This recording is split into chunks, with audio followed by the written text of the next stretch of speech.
Hello students, welcome to Magnet Brains. This is Anamika Singh. कैसी हैं बेटा आप सभी? मैं आशा करती हूँ कि आप सभी बहुत अच्छे होंगे और हाजिर हो चुके होंगे इस प्यारे से सेशन में, प्यारी से वीडियो में, जहाँ मैं लेकर आई हूँ आज आप सभी के लिए एक बहुत ही इम्पॉर्टेंट चैप्टर, इसका कंप्लीट चैप्टर रिवीजन। और चैप्टर का नाम क्या है भाई? चैप्टर का नाम है परमाणु की संरचना। जी हाँ, बिल्कुल सही सुना है आप सभी ने। आज मैं आप सभी के लिए एग्जाम टाइम में सबसे ज़्यादा इंपॉर्टेंट होता है किसी भी चैप्टर के बारे में ये जानना कि भाई एक ही वीडियो में हमें पूरा चैप्टर मिल जाए, यानी उसका आप कंप्लीट चैप्टर रिवीजन चाहते हैं। तो मैंने सोचा कि मैं आप सभी को इसका कंप्लीट चैप्टर रिवीजन क्यों ना प्रोवाइड करा दूं जल्दी से। तो चलो आज हम इसी पर चर्चा कर लेते हैं और इसकी शुरुआत करने के पहले थोड़ी सी जानकारी ले लेते हैं अपने इस प्यारे से चैनल के बारे में। बहुत ध्यान से सुनिएगा बेटा, यदि आप क्लास 6 से लेकर 12th में किसी भी क्लास में हैं magnet brains Hindi medium channel पर आप अपने सब्जेक्ट की क्लासेस अटेंड कर सकते हैं। किसी भी क्लास को देखने के लिए बेटा आपको कोई कोर्स बिल्कुल भी परचेस नहीं करना है और ना ही किसी भी तरह की कोई पेमेंट करनी है, क्योंकि मैग्नेट ब्रेन्स प्रोवाइड कराता है क्वालिटी एजुकेशन, वो भी बिल्कुल फ्री ऑफ कॉस्ट। इसी के साथ मैं आपको बताना चाहती हूँ कि हम 5 स्टेट बोर्ड कवर करते हैं, जैसे UP board, Bihar board, MP board, Rajasthan board, Delhi board. And जितनी भी चीज़ें हम कवर करते हैं वो सब होती है अरेंज्ड फॉर्मेट में, जहाँ बेसिक से लेकर एडवांस लेवल हम लेकर चलते हैं और आप सभी के डाउट्स करते हैं सॉल्व। बात ऐसी है कि मैम आप जो पढ़ा रहे हैं इसके नोट्स कहाँ से मिलेंगे? बेटा नोट्स की लिंक आपको नीचे मिल जाएगी डिस्क्रिप्शन बॉक्स में, और वहां जाकर आप ई नोट्स और ई बुक दोनों ही चीजें अच्छे से डाउनलोड कर सकते हैं। ओके, चलो भाई फिर स्टार्टिंग करते हैं आज के इस कंप्लीट चैप्टर रिवीजन की। चैप्टर का नाम है परमाणु की संरचना, जिसे हम इंग्लिश में, जिसे हम अंग्रेजी में क्या कहते हैं बेटा? एटॉमिक स्ट्रक्चर कहते हैं।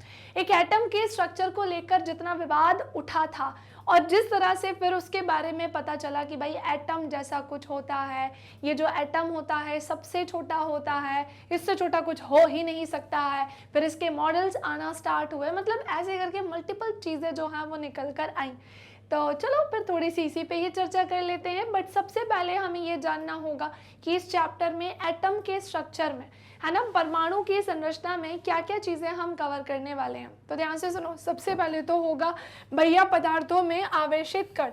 आवेशित कण को हम क्या बोलते हैं बेटा? ये होते हैं क्या? Charge particles. क्या कहा बेटा मैंने? ये क्या कहलाते हैं? आवेशित कण बोले तो ये होते हैं चार्ज पार्टिकल्स। किसी भी एटम या परमाणु की अगर मैं बात करती हूँ तो उसके जो पार्टिकल्स होते हैं क्या वो चार्ज होते हैं या फिर उनमें आवेश पाया जाता है, उस पर हम सबसे पहले क्या करेंगे? चर्चा करेंगे। देन हम आएंगे परमाणु की संरचना की तरफ। पर परमाणु की संरचना के पहले सबसे पहले हमें पढ़ना होगा किसके बारे में? डाल्टन के बारे में। एक साइंटिस्ट थे जिनका नाम क्या था? John Dalton.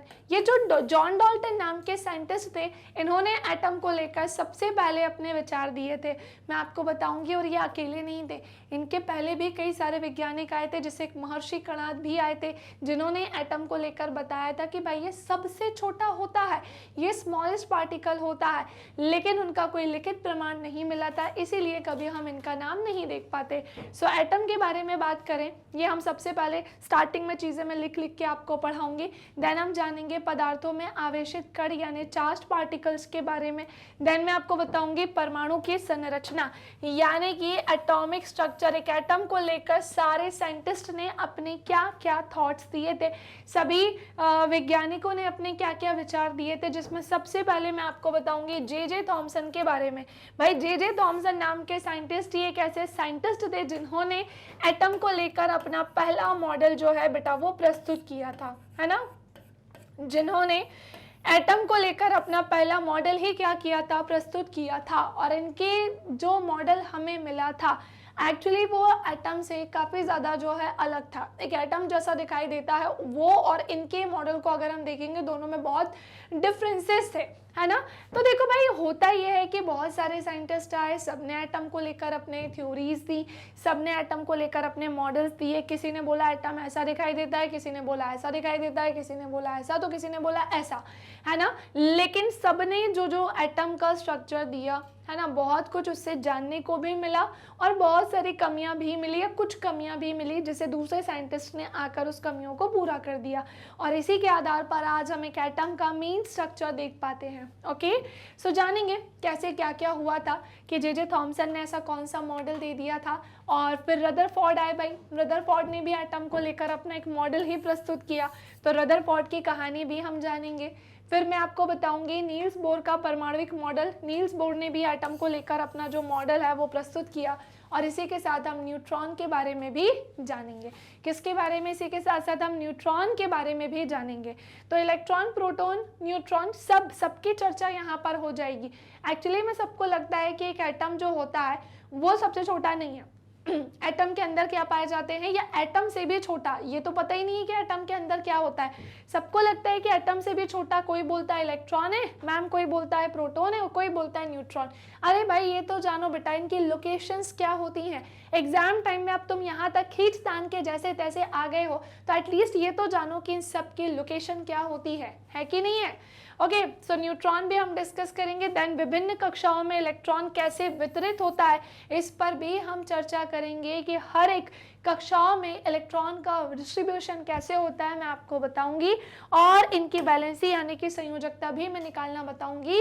कि हमने कई बार देखा है जो एलिमेंट्स होते हैं उनके जो एटम होते हैं, कई बार ऐसा होता है कि भाई कुछ इलेक्ट्रॉन का या तो त्याग करना पड़ता है या तो बेटा कुछ इलेक्ट्रॉन को गेन करना पड़ता है। लेकिन एक सोचने वाली बात है कि हम इलेक्ट्रॉन का त्याग या फिर इलेक्ट्रॉन को गेन किस कंडीशन में या कैसे कर रहे हैं, वो सब आपको यहाँ पता चल जाएगा। नेक्स्ट आते हैं परमाणु संख्या तथा द्रव्यमान संख्या की तरफ। अगला हमारा डिस्कशन का पॉइंट होगा परमाणु संख्या क्या होती है तथा द्रव्यमान संख्या क्या होती है, इन दोनों पर भी हम क्या करेंगे चर्चा।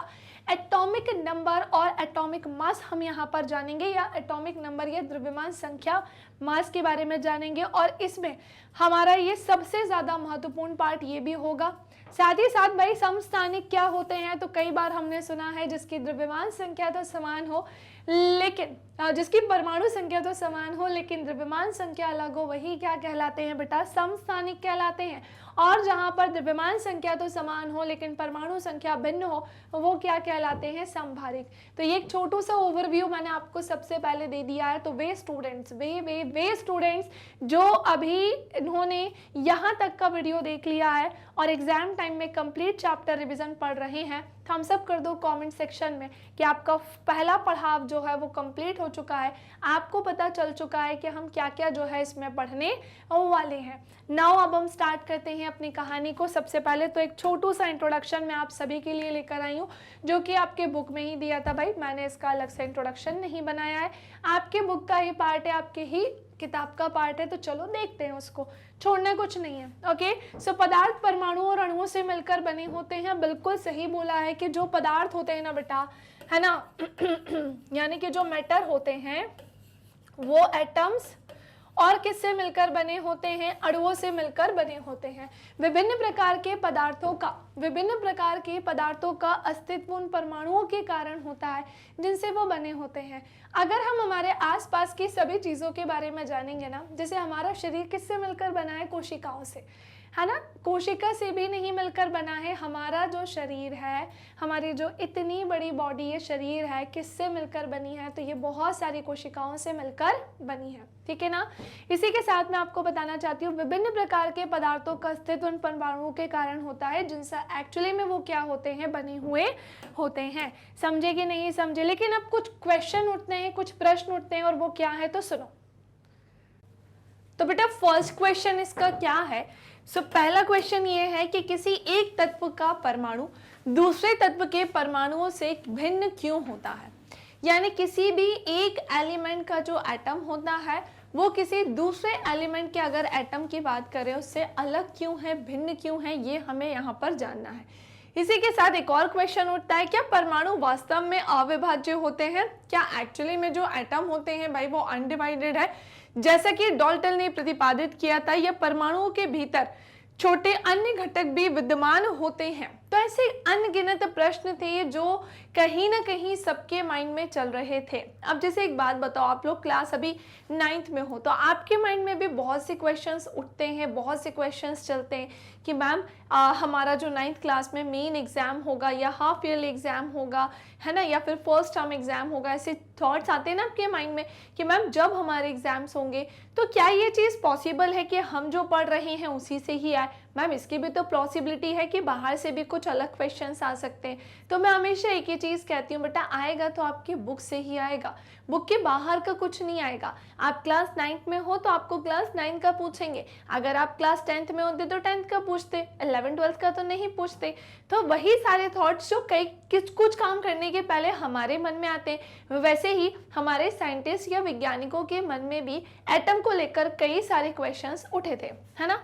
चलो अब हम थोड़ी सी इस पर चर्चा करते हैं। हम अब परमाणु कणों और परमाणु के विभिन्न प्रकार के मॉडलों के बारे में यहाँ पर पढ़ेंगे, क्योंकि यहाँ पर एक सबसे बड़ी बात मैं आपको बताना चाहती हूँ कि हाँ ये सच है, किसी भी सब्सटेंस, किसी भी मैटर की जो स्मॉलेस्ट यूनिट होती है वो एक एटम ही होती है।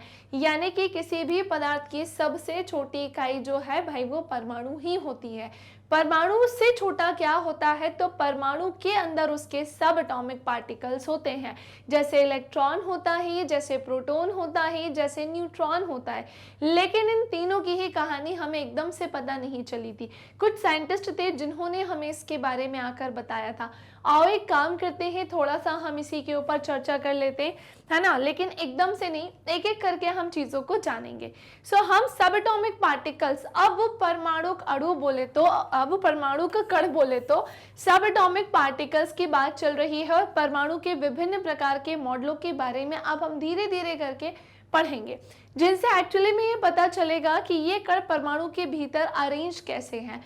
हमें ये तो पता है कि हाँ परमाणु जैसा कुछ होता है जो मैंने आपको अभी बताया, लेकिन इनके बारे में भी कैसे पता चला, तो उसकी है एक थ्योरी जिस पर अभी चर्चा होगी। तो हाँ, परमाणु जैसा कुछ होता है, इलेक्ट्रॉन जैसा कुछ होता है, न्यूट्रॉन जैसा कुछ होता है। ये चीज़ कहीं ना कहीं हमें समझ में तो आई है अभी, लेकिन अभी हमारे माइंड में थॉट्स आ रहे होंगे, हम सोच रहे होंगे कि ये तीनों चीज़ें पता कैसे चली। यानी कि एक एटम में ये कहाँ पर पाए जाते हैं, सब एटॉमिक पार्टिकल्स हैं, तो एक एटम में इनकी लोकेशन भी तो होगी ना। हाँ जी भाई बिल्कुल होगी, सब जानेंगे। 19वीं शताब्दी के अंत में वैज्ञानिकों के समक्ष सबसे बड़ी चुनौती थी परमाणु की संरचना और उसके गुणों के बारे में पता करना। बिल्कुल सही कहा है, 19वीं शताब्दी के अंत में वैज्ञानिकों के सामने सबसे बड़ी चुनौती यही थी कि उनको पता करना था कि एक एटम का स्ट्रक्चर क्या होता है।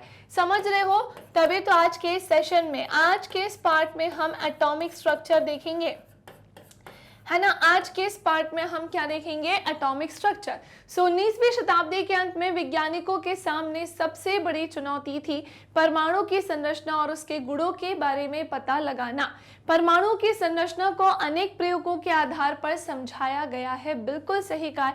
एटॉमिक स्ट्रक्चर की अगर मैं बात करती हूँ, परमाणु की संरचना की बात करती हूँ, तो इसको कई सारे एक्सपेरिमेंट या फिर प्रयोगों के आधार पर समझाया गया है।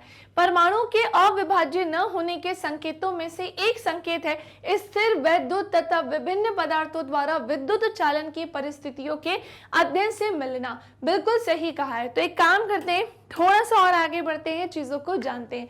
जैसे कि अभी हमने बहुत बेसिक कहानी जानी कि एटम जैसा कुछ होता है ना, जॉन डाल्टन का उसमें नाम आया, है ना। तो मैं आपको अगेन एक चीज रिपीट करना चाहती हूँ कि एक साइंटिस्ट थे महर्षि कणाद, उन्होंने ही हमें सबसे पहले एक एटम के बारे में बताया था कि भाई एटम जैसा कोई स्ट्रक्चर होता है। फिर उसके बाद दूसरे अन्य साइंटिस्ट आए, उन्होंने अपने जो एटम होते हैं उनको लेकर अपने अपने जो है थ्योरीज दी। जैसे महर्षि कणाद ने सबसे पहले जब हमें बताया कि एटम जैसा कुछ होता है, तो उन्होंने इस चीज़ का हमें रिटन प्रूफ तो नहीं दिया था। फिर एक और साइंटिस्ट है जिनका नाम था जॉन डाल्टन, उन्होंने हमें एटम को लेकर अपनी थ्योरीज दी है, इसको लेकर रिटन प्रूफ दिया। समझ पा रहे हैं आप इस चीज़ को? इसीलिए हम हमेशा किसका नाम पढ़ते हैं भाई? जॉन डाल्टन का नाम पढ़ते हैं। और मैं आपको बताना चाहती हूँ कि हम एक एक करके अब सभी साइंटिस्ट को डिस्कस करेंगे। सबसे पहले तो पदार्थों में आवेशित कण यानी कि चार्ज पार्टिकल्स इन मैटर, यानी कि जो मैटर होते हैं उनमें चार्ज पार्टिकल्स पाए जाते हैं यानी आवेशित कण पाए जाते हैं। 19वीं शताब्दी तक ये जान लिया गया था कि परमाणु साधारण और अविभाज्य कण नहीं है, बल्कि इसमें कम से कम एक अवपरमाणु कण इलेक्ट्रॉन विद्यमान होता है, जिसका पता किसने लगाया था? जे थॉमसन ने लगाया था। क्लियर? लो भाई, एक और चीज पता चली अब तो यहाँ पर, क्या सच में एटम के अंदर कोई चार्ज पार्टिकल है? सो डेफिनेटली है। अगर एटम एक चार्ज पार्टिकल से मिलकर बना है, सो वो चार्ज पार्टिकल भाई कौन कौन से हैं? सो 19वीं शताब्दी तक ये जान लिया गया था कि परमाणु कैसे हैं? साधारण और अविभाज्य कण नहीं है, बल्कि इसमें कम से कम एक सब एटॉमिक पार्टिकल इलेक्ट्रॉन जो है वो विद्यमान होता है, जिसका पता किसने लगाया था? जे थॉमसन नाम के साइंटिस्ट ने लगाया था। यही एक ऐसे साइंटिस्ट रहे थे जिन्होंने हमें बताया था कि एटम जो होता है वो सब एटॉमिक पार्टिकल से मिलकर बना होता है। एंड वेरी इंपॉर्टेंट कि इसमें क्या पाए जाते हैं? चार्ज पार्टिकल्स पाए जाते हैं। सो इसमें कम से कम एक सब एटॉमिक पार्टिकल होता है जो कि इलेक्ट्रॉन होता है, इलेक्ट्रॉन के रूप में विद्यमान होता है। इसका पता लगाने वाले व्यक्ति कौन थे? J Thomson. अब यहाँ से दो क्वेश्चन बनते हैं, और बनाना चाहो तो और भी क्वेश्चन बनते हैं कि इलेक्ट्रॉन की खोज किसने की थी? सो ये की थी भैया जे थॉमसन ने। अब इसे और घुमा के कैसे पूछा जा सकता है कि एक एटम का जो सब एटॉमिक पार्टिकल अब परमाणु कण जो होता है उसके अंदर एक चार्ज पार्टिकल होता है, एक पार्टिकल होता है, उसका नाम क्या है? तो हम क्या बोलेंगे? इलेक्ट्रॉन है, जिसके बारे में बताया जे थॉमसन ने। अभी हमें इकट्ठा ये पता नहीं चला था कि और भी सब एटॉमिक पार्टिकल्स होते हैं, हमें केवल अभी इसी के बारे में पता चला है। इसी के साथ इलेक्ट्रॉन के संबंध में जानकारी प्राप्त करने के पहले ई गोल्डस्टीन ने 1886 में एक नए विकिरण की खोज की थी, जिसे उन्होंने कैनाल रे का ही क्या दे दिया? नाम दे दिया। लो भाई, अब एक और चीज पता चली, इलेक्ट्रॉन के संबंध में जानकारी प्राप्त होने से पहले ही एक और साइंटिस्ट थे जिनका नाम क्या था भैया? ई गोल्डस्टीन। आपको हर एक साइंटिस्ट का नाम याद रखना है। तो ई गोल्डस्टीन नाम के साइंटिस्ट ने 1886 में एक नए विकिरण की खोज की, जिसे उन्होंने क्या कहा भाई? कैनाल रे का नाम दिया। क्या बोला? जिसे उन्होंने कैनाल रे का नाम दिया। ये किरणें धनावेशित विकिरण थी, जिसके द्वारा अंततः दूसरे अवपरमाणु कणों की क्या की गई? खोज की गई। ठीक है, तो बस ये थोड़ी सी क्या थी? कहानी थी जो मुझे आपको एक्सप्लेन करनी थी। यहाँ हमें दो साइंटिस्ट मिले, एक तो हमें मिले जे थॉमसन। अब आप बिल्कुल सोचना नहीं कौन है, आगे चर्चा करेंगे इनके बारे में। इन्होंने हमें इलेक्ट्रॉन के बारे में तो बताया, लेकिन यही एक पहले ऐसे साइंटिस्ट रहे थे जिन्होंने बेटा एटम को लेकर अपनी थ्योरी ही दे दी थी कि एटम किस प्रकार का दिखाई देता है। इसकी थ्योरी देने वाले व्यक्ति कौन थे? जे थॉमसन ही थे। ठीक है ना? चलो आते हैं अब हम आगे। इन कणों का आवेश इलेक्ट्रॉन के आवेश के बराबर था, परंतु कैसा बराबर और किंतु विपरीत था। हमने देखा कि ये जो पार्टिकल्स हैं इनका जो आवेश यानी कि चार्ज है भाई वो इलेक्ट्रॉन के आवेश के बराबर है, किंतु कैसा है? ऑपोजिट यानी कि विपरीत था। इनका द्रव्यमान इलेक्ट्रॉनों की अपेक्षा लगभग 2000 गुना अधिक होता है। उनको प्रोटॉन इन्होंने क्या दे दिया? नाम दे दिया। तो हमने जाना भाई कि चार्ज पार्टिकल्स के बारे में बात चल रही थी, फिर ई गोल्डस्टीन नाम के साइंटिस्ट है, उन्होंने क्या किया? एक विकिरण की ही खोज की, जिसे इन्होंने नाम दे दिया कैनाल रे। क्वेश्चन पूछा जाता है कैनाल रे की खोज करने वाले साइंटिस्ट का नाम क्या था? सो भाई उनका नाम था ई गोल्डस्टीन, और ईयर क्या था? तो वो था 1886, 1886। ये किरणें धनावेशित विकिरण थी। अब लो भाई, ये तो पॉजिटिव थी, जिसके द्वारा अंततः दूसरे अपरमाणु कणों की क्या की गई? खोज की। एक ही खोज तो ई गोल्डस्टीन नाम के एक ही खोज तो जे थॉमसन ने कर दी थी, और वो क्या था? इलेक्ट्रॉन। फिर भाई ई गोल्डस्टीन है, उन्होंने एक और सब एटॉमिक पार्टिकल्स के बारे में बता दिया, और वो क्या था? पॉजिटिवली चार्ज था। ठीक है ना? और इन कणों का जो आवेश था, वो जो पॉजिटिव पार्टिकल है ना, उसका जो चार्ज है वो इलेक्ट्रॉन के आवेश के बराबर था, लेकिन कैसा था? विपरीत था। इनका द्रव्यमान इलेक्ट्रॉन की अपेक्षा लगभग 2000 गुना ज्यादा है, और इनको क्या नाम दे दिया गया? प्रोटीन। हमने यहाँ से जाना कि सबसे पहले इलेक्ट्रॉन की खोज करने वाले व्यक्ति कौन थे, तो हमें पता चला भैया वो थे जे थॉमसन। क्या नाम था इनका? सो भैया इनका नाम था जे थॉमसन। यही पहले ऐसे साइंटिस्ट रहे थे या यही पहले ऐसे व्यक्ति रहे थे जिन्होंने हमें किसके बारे में बताया था, तो जे थॉमसन नाम के साइंटिस्ट ने ही हमें बताया था कि इलेक्ट्रॉन जैसा कुछ होता है। फिर एक और साइंटिस्ट है जिनका नाम क्या था भैया? ई गोल्डस्टीन, है ना, जिनका नाम क्या था? ई गोल्डस्टीन था। तो ये जो ई गोल्डस्टीन की अगर मैं बात करती हूँ, यही एक ऐसे साइंटिस्ट रहे थे, यही एक ऐसे व्यक्ति रहे थे जिन्होंने हमें क्या बताया था कि जिन्होंने पहली बात तो कैनाल किरणों की क्या की थी? खोज की थी। और इन्होंने हमें बताया था कि भैया एक और जो है साइंटिस्ट है, मतलब इन्होंने ये बताया था, साइंटिस्ट तो ये खुद ही है, इन्होंने बताया था कि केवल इलेक्ट्रॉन जैसा ही नहीं बल्कि एक एटम में एक पॉजिटिव चार्ज पार्टिकल भी होता है, और वो क्या है भाई? प्रोटॉन है। तो अब ये कहानी यहाँ पर आपको उम्मीद करती हूँ समझ में आई होगी। आगे जानो, इलेक्ट्रॉन को हमें इसके द्वारा और प्रोटॉन को जो है इसके द्वारा दर्शाया गया, क्योंकि इलेक्ट्रॉन पर चार्ज कैसा है? नेगेटिव है, और प्रोटॉन पर चार्ज कैसा है भैया? पॉजिटिव है। कोई कंफ्यूजन? इसी के साथ प्रोटॉन का द्रव्यमान 1 इकाई और इसका आवेश जो है वो +1 लिया जाता है, और इलेक्ट्रॉन का द्रव्यमान न के बराबर होता है, नगड़े बोले तो न के बराबर होता है, और इसका जो आवेश है वो -1 माना जाता है। किसी को कोई कंफ्यूजन? चलो भाई, तो ये थोड़ी सी कहानी इतनी बेसिक आते हैं ना कई बार क्वेश्चन कि भाई इलेक्ट्रॉन की खोज किसने की? तो जे थॉमसन। कैनाल किरणों की खोज किसने की? तो ई गोल्डस्टीन। प्रोटॉन के बारे में किसने बताया? तो इसका आंसर भी क्या होगा? ई गोल्डस्टीन। ओके, चलो नाउ बेटा सारे सेंटेंस लिखने के बाद आगे आओ। ऐसा माना गया कि परमाणु प्रोटॉन और इलेक्ट्रॉन से बने होते हैं जो परस्पर आवेशों को संतुलित करने का काम करते हैं। अब एक और कहानी पता चली, और वो ये पता चली ऑब्वियसली इलेक्ट्रॉन जैसा प्रोटॉन जैसा कुछ होता है, धीरे धीरे करके समझ में तो आया। लेकिन एक और चीज हमने जानी, माना गया ऐसा कि परमाणु जो है ना, ऐसा सबने सोचा कि अगर ये दो चीजें एक एटम में है, इसका मतलब भाई जो एक एटम होता है ना, इसका मतलब ये जो एक एटम होता है वो प्रोटॉन और इलेक्ट्रॉन से बेटा मिलकर बना हुआ है। किससे? तो ये प्रोटॉन और इलेक्ट्रॉन से मिलकर बना है, जो परस्पर आवेशों को बैलेंस करने का काम करता है, संतुलित करता है। यह भी प्रतीत हुआ कि प्रोटॉन परमाणु के सबसे भीतर भाग में होता है।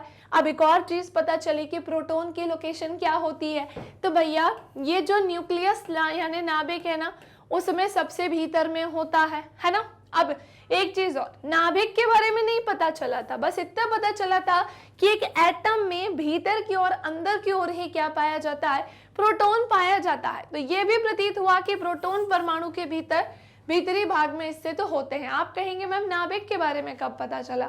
ठहर जाओ भाई, रदरफोर्ड को आने दो, जानेंगे कि नाभिक के बारे में उन्होंने कैसे बताया। इलेक्ट्रॉन को आसानी से निकाला जा सकता था लेकिन प्रोटॉन को नहीं, क्योंकि इसकी जगह कैसी थी? भीतरी थी। अच्छा मुझे एक बात बताओ, तुम्हारी जो किताबें हैं वो तुमने प्रॉपर एक प्लेस पर जो है अरेंज करके रखी है, बहुत अच्छे से पूरी जमा कर रखी है। अगर तुम्हें बुक्स लेनी होगी तो तुम बीच वाली ऐसे खींच के निकालोगे क्या? नहीं ना, तुम क्या करोगे? पहले ऐसे ऊपर वाली निकालोगे, यही ना। लेकिन मैं तुमसे कह रही हूँ कि मुझे बीच वाली ही चाहिए। तो तुम्हारा क्या क्वेश्चन होगा कि मैम मेरी जो बुक कबर्ड में रखी हुई है ना मैम, उसमें बिल्कुल भी जगह नहीं है, मतलब उसमें बिल्कुल भी जगह नहीं है। अगर मैंने उसे बीच से खींचा तो मेरी पूरी की पूरी किताबें बाहर आ सकती हैं, मेरी पूरी मेहनत वेस्ट हो जाएगी, और ये मेरा जो मैंने इसको कबर्ड में जमा के रखा था वो भी पूरा खराब हो ऑब्वियसली हो जाएगा। तो आप क्या कहोगे? मैम ऊपर वाली ही पॉसिबल है निकलना। तो मैं आपसे क्या कहूँगी, इसी तरह से एटम ही मैं आपको बता रही हूँ कि भैया एटम में जो प्रोटॉन वाला सेक्शन है ना, वो इसका बीच वाला सेक्शन है, ठीक है ना। और मान लेते हैं इलेक्ट्रॉन जो है इसका ऊपरी वाला भाग है, हालांकि इलेक्ट्रॉनिक एटम में चारों तरफ होते हैं, लेकिन मैं एक एग्जाम्पल देकर आपको समझा रही हूँ। तो एक बात बताओ, बीच वाले सेक्शन को तुम खींच पाओगे क्या? नहीं खींच पाओगे। बीच वाले सेक्शन तुम खींचोगे तो तुम्हारा पूरी मेहनत वेस्ट हो जाएगी। ऐसे ही एक एटम के अंदर इलेक्ट्रॉन जो होता है वो चारों तरफ है, प्रोटॉन जो है भीतरी में धसा होता है, जिसे हम बाहर नहीं निकाल सकते। इसका मतलब ये मूवेबल कंडीशन में नहीं होगा। ओके चलो अगली कहानी की तरफ आ जाओ। अब आते हैं हम एटम के स्ट्रक्चर की तरफ। यहाँ पर मैंने आपको चार्ज्ड पार्टिकल्स के बारे में बता दिया है। सबसे पहली बात तो एटम जो जैसा कुछ होता है, दूसरी बात कि एटम जो होता है भाई उसके अंदर सब एटॉमिक पार्टिकल्स पाए जाते हैं, चार्ज पार्टिकल्स पाए जाते हैं। एक एटम किसी भी सब्सटेंस की स्मॉलेस्ट यूनिट होती है और वो जो चार्ज पार्टिकल्स इसके अंदर पाए जाते हैं, एक होता है इलेक्ट्रॉन जिसके बारे में जे थॉमसन ने बताया था, और एक होता है प्रोटॉन जिसके बारे में ई गोल्डस्टीन नाम के साइंटिस्ट ने बताया था। हमने डाल्टन के परमाणु सिद्धांत के बारे में पढ़ा है जिसके अनुसार परमाणु कैसा होता है। सो भैया वो अविभाज्य होता है, यानी कि अनडिवाइडेड होता है और अविनाशी होता है। Very important line. एक साइंटिस्ट आए थे जिन्होंने एटम को लेकर सबसे पहले अपनी थ्योरी ही दे दी थी, और उस साइंटिस्ट का नाम क्या था? सो उनका नाम, पूरा नाम था भैया जॉन डाल्टन। इन्होंने क्या किया था? देखो, महर्षि कणाद ने रिटन प्रूफ नहीं दिया था, लेकिन जॉन डाल्टन ने उनकी पूरी कहानी को अरेंज करके उसे रिटन फॉर्मेट में जो है हम सबको प्रोवाइड कराया और बताया कि भैया एटम जैसा कुछ होता है और एटम अनडिवाइडेड होता है, अविभाजित होता है और ये अविनाशी है, आप इसका विनाश भी नहीं कर सकते हो। जैसे ये एक स्टाइलस है, किससे मिलकर बना है? ढेर सारे एटम से मिलकर बना है। सॉलिड स्टेट में है, यानी कि बहुत ज्यादा कैसा होगा? पास पास, बहुत पास पास, यानी इनके जो पार्टिकल्स है वो कैसे है? पूरे तरीके से अरेंज्ड है। यस और नो? मैंने इसके इतने टुकड़े किए कि सबसे लास्ट में क्या बचा? एटम बचा। क्या बोला मैंने? कि सबसे लास्ट में क्या बचा भैया? वो एक एटम बचा। तो क्या वो जो एक एटम बचा है सबसे लास्ट में, जो जिसे हम देख भी नहीं सकते अपनी नग्न आंखों से, इसे देखने के लिए हमें माइक्रोस्कोप ही चाहिए। तो क्या इस एटम को जिसे हम देख नहीं पा रहे हैं या अनडिवाइडेड है या फिर ये अविनाशी है? फर्स्ट ऑफ ऑल ये अनडिवाइडेड है। आप अगर बोलोगे कि मैम इस एटम के भी 2 टुकड़े कर देते हैं तो ये स्मॉलेस्ट पार्टिकल बना ही नहीं। सबसे छोटा ये एटम कैसे हो जाएगा जब इसके आप 2 टुकड़े कर दोगे? सो इसके 2 टुकड़े पॉसिबल नहीं है, इसके 2 टुकड़े संभव नहीं है। तभी एटम कैसा होता है? अविनाश और अविभाज्य और अविनाशी, है ना। और ये बताने वाले साइंटिस्ट कौन थे? John Dalton. लेकिन परमाणु के भीतर 2 मूल कण जिनके बारे में अभी हमने जाना, एक इलेक्ट्रॉन और एक प्रोटॉन। इलेक्ट्रॉन और प्रोटॉन की खोज डाल्टन के परमाणु सिद्धांत की इस धारणा को गलत साबित करती है। बिल्कुल करती है। हमने जाना कि भैया इसके अंदर तो इलेक्ट्रॉन और प्रोटॉन है, सब एटॉमिक पार्टिकल्स है। तो फिर अगर ऐसा है तो फिर इसका मतलब तो ये हुआ ना कि जॉन डाल्टन की ये थ्योरी कैसी है भाई? गलत है, यानी कि रॉन्ग है। हम एक एटम के अंदर भी तो कुछ चीजें देख पा रहे हैं जो कि किसके फॉर्मेट में होती है? इलेक्ट्रॉन और प्रोटॉन के। तो यहाँ पर इनकी थ्योरी कैसी साबित हो गई भाई? गलत। कैसा हो गया? यहाँ पर इनका पॉइंट गलत हो गया। फिर क्या हुआ?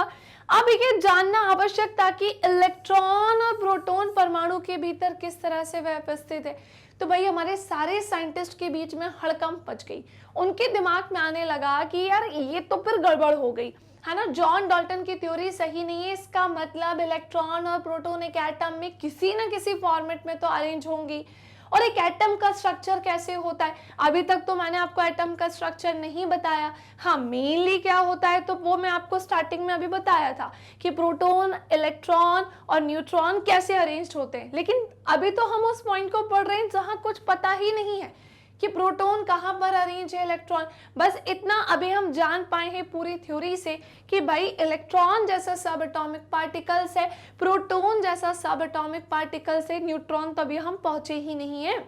और हमने ये जाना कि इलेक्ट्रॉन जो है वो बाह्य कक्षा में होते हैं। कक्षा भी नहीं बोलेंगे, कक्षा बोलेंगे तो नील्स बोर आएंगे। इलेक्ट्रॉन जो होते हैं वो बाहर के साइड होते हैं एक एटम में, जिसे हम बाहर निकाल सकते हैं। और जो प्रोटॉन होता है वो भीतरी भाग में होता है, जहां हमें अभी ये भी पता नहीं चला कि न्यूक्लियस जैसा भी कुछ होता है। पॉइंट है ना। चलो अब एक काम करते हैं, सारी चीजों को एक एक करके जानते हैं। तो यहाँ तक की कहानी क्लियर हो गई। इसको समझाने के लिए बहुत से वैज्ञानिकों ने अलग अलग मॉडल दिए कि एटम का स्ट्रक्चर कैसा है, इलेक्ट्रॉन कहाँ पर अरेंज है, प्रोटॉन कहाँ पर अरेंज है। तो भाई अभी मैं आपको सारे साइंटिस्ट बताऊंगी, जैसे हम जे थॉमसन जानेंगे, हम रदरफोर्ड जानेंगे, हम नील्स बोर जानेंगे। लेकिन जेन्युइनली यही सच है कि केवल यही साइंटिस्ट नहीं थे, साइंटिस्ट तो बहुत सारे थे। बहुत सारे वैज्ञानिक आए थे जिन्होंने एटम को लेकर अपना मॉडल ही दिया था, लेकिन सबके मॉडल सही नहीं थे। है ना, सबके मॉडल में थोड़ी नहीं बहुत सारी कमियां निकल कर आ रही थी। लेकिन कुछ साइंटिस्ट ऐसे थे जिन्होंने एटम को लेकर अपना एक मॉडल तो दिया बेटा, साथ ही साथ उस मॉडल के साथ साथ थोड़ी बहुत कमियां उनमें भी थी। बट आप ये सोचो कि उनके मॉडल से एक्चुअली में हमें बहुत कुछ जानने को मिला, बहुत कुछ पता चला। इसीलिए आज के डेट में इन बुक्स में हम उन्हीं साइंटिस्ट का नाम पढ़ रहे हैं। तो इसको समझाने के लिए बहुत से वैज्ञानिकों ने अलग अलग तरह के मॉडल जो है प्रस्तुत किए, जहां जे थॉमसन फर्स्ट पहले ऐसे साइंटिस्ट रहे थे जिन्होंने परमाणुओं की संरचना से संबंधित अपना पहला मॉडल दिया। अब थोड़ा सा पीछे चलो, एटम को लेकर, एटम जैसा कुछ होता है, परमाणु जैसा कुछ होता है, ये बताने वाले व्यक्ति कौन थे? महर्षि कणाद थे। लेकिन उनके थ्रू कोई रिटन प्रूफ नहीं मिला था, तो हम उनका नाम नहीं पढ़ते। फिर एटम के बारे में बताने वाले पहले व्यक्ति कौन थे? John Dalton. जनरली बुक्स में वो डाल्टन के नाम से आपको मिलेंगे, लेकिन उनका पूरा नाम क्या है? जॉन डाल्टन, जिन्होंने हमें बताया कि भाई एटम जो होता है वो अनडिविजिबल होता है, अविभाजित होता है और अविनाशी है, इसका विनाश नहीं हो सकता, है ना। और इसी के साथ हमने ये जाना कि जे थॉमसन ने इलेक्ट्रॉन के बारे में बताया है और ई गोल्डस्टीन नाम के साइंटिस्ट ने किनार किरणों की खोज की और उन्होंने बताया कि भाई प्रोटॉन जैसा भी एक चार्ज पार्टिकल एक एटम में पाया जाता है। सीक्वेंस समझ में आ रहा है ना। अब इसी के साथ हमने ये जाना कि भाई जे थॉमसन ही पहले ऐसे साइंटिस्ट रहे थे जिन्होंने एटम को लेकर अपना मॉडल जो है प्रस्तुत किया था। हाँ ये सच है कि इनके मॉडल की कई सारी कमियां निकल कर आई थी। हाँ ये सच है कि आज जो मॉडल एटम का है वो इनके द्वारा दिया गया नहीं है, लेकिन कुछ पॉइंट्स इन्होंने हमें एटम को लेकर बताए थे वो सही थे। हाँ भले ही इनका स्ट्रक्चर जो है हमारे एक्चुअल एटम से मैच नहीं खाता, लेकिन फिर भी यही एक ऐसे पहले साइंटिस्ट रहे थे जिन्होंने हमें बताया था क्या कि भाई एटम जैसा कुछ होता है। चलो भाई एक काम करते हैं, जे थॉमसन के उस मॉडल को देखते हैं, है ना, जिन्होंने जे थॉमसन के बारे में जानते हैं जिन्होंने एटम का एक अलग स्ट्रक्चर बताया। और एटम का स्ट्रक्चर कैसा बताया? तरबूज खाया तुम लोगों ने? अरे वाटरमेलन तो खाया ही होगा, गर्मियों के टाइम पे जनरली हम वही खाते हैं। तो इन्होंने क्या किया ना, तरबूज मॉडल दे दिया। अब आप कहेंगे मैम इतना अजीब अजीब मॉडल, तो भाई मैंने तो नहीं दिया था, ये तो जे थॉमसन ने दिया था, वही जाने। तो इन्होंने जो अपना एक्सपेरिमेंट किया और एक एटम का जो स्ट्रक्चर बताया वो बताया तरबूज के समान। तो तरबूज एक एटम है? तरबूज एक एटम नहीं है। तरबूज को का जो इसका स्ट्रक्चर है उसकी सहायता से हमें एटम को इन्होंने समझाया। कैसे समझाया? तो सुनो, इनका ऐसा मानना था, हमारे पास सर्कल भी तो है, हम ऐसा क्यों कर रहे हैं फिर, है ना। चलो हम इससे बनाते हैं। तो भाई इनका ऐसा मानना था कि तरबूज का जो लाल वाला भाग होता है ना बेटा, तरबूज का जो लाल वाला भाग होता है, एक तो इन्होंने ये लिया हमें समझाने के लिए, है ना, तभी तो इसको हम जो जे थॉमसन का मॉडल है वो तरबूज मॉडल के नाम से भी जाना जाता है। एंड वेरी इंपॉर्टेंट, ये क्रिसमस केक मॉडल के नाम से भी जाना जाता है। इन्होंने अपने मॉडल को क्रिसमस केक मॉडल भी कहा। चलो इस पे भी चर्चा करेंगे। सबसे पहले तो बेटा मैं इसका रेड वाला सेक्शन ये भर देती हूँ और मैं बता रही हूँ कि हम 5 स्टेट बोर्ड कवर कर रहे हैं और मैं आपको क्लियर कर दूं कि किसी ना किसी स्टेट बोर्ड में से क्वेश्चन आएगा ही आएगा। प्रीवियस ईयर में तो कई बार पूछा गया है। तो जब भी आपसे जे थॉमसन के बारे में पूछे ना तो भाई ये बना देना, पर सुनो लाल कलर से भर मत देना, इसको तुम्हें पेंसिल से ही भरना है।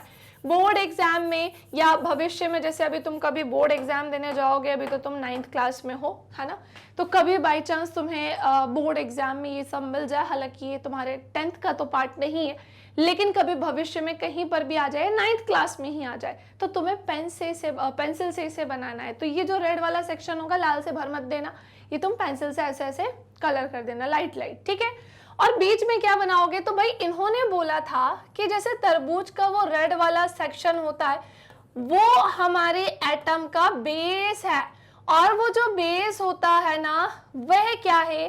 तो उन्होंने बताया कि भाई जो एटम होता है वह एक धन आवेशित गोला होता है ना।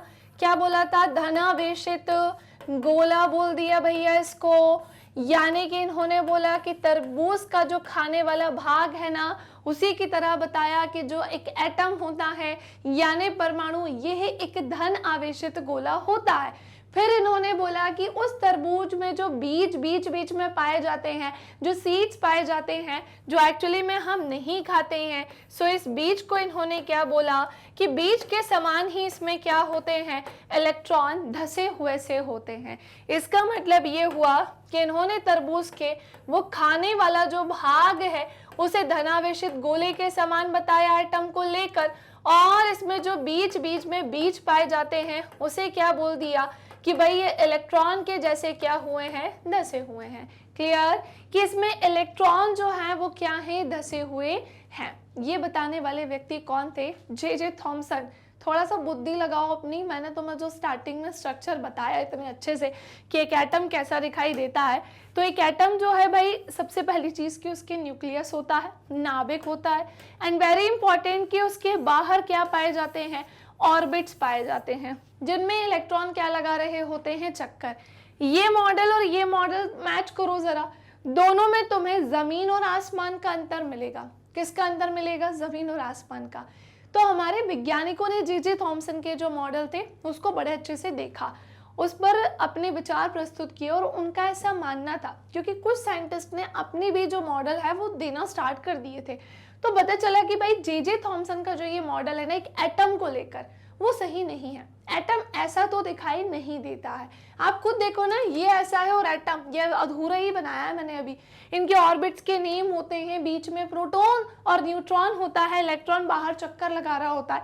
तो हमने देखा कि भाई दोनों में बहुत डिफरेंस है, बहुत अंतर है।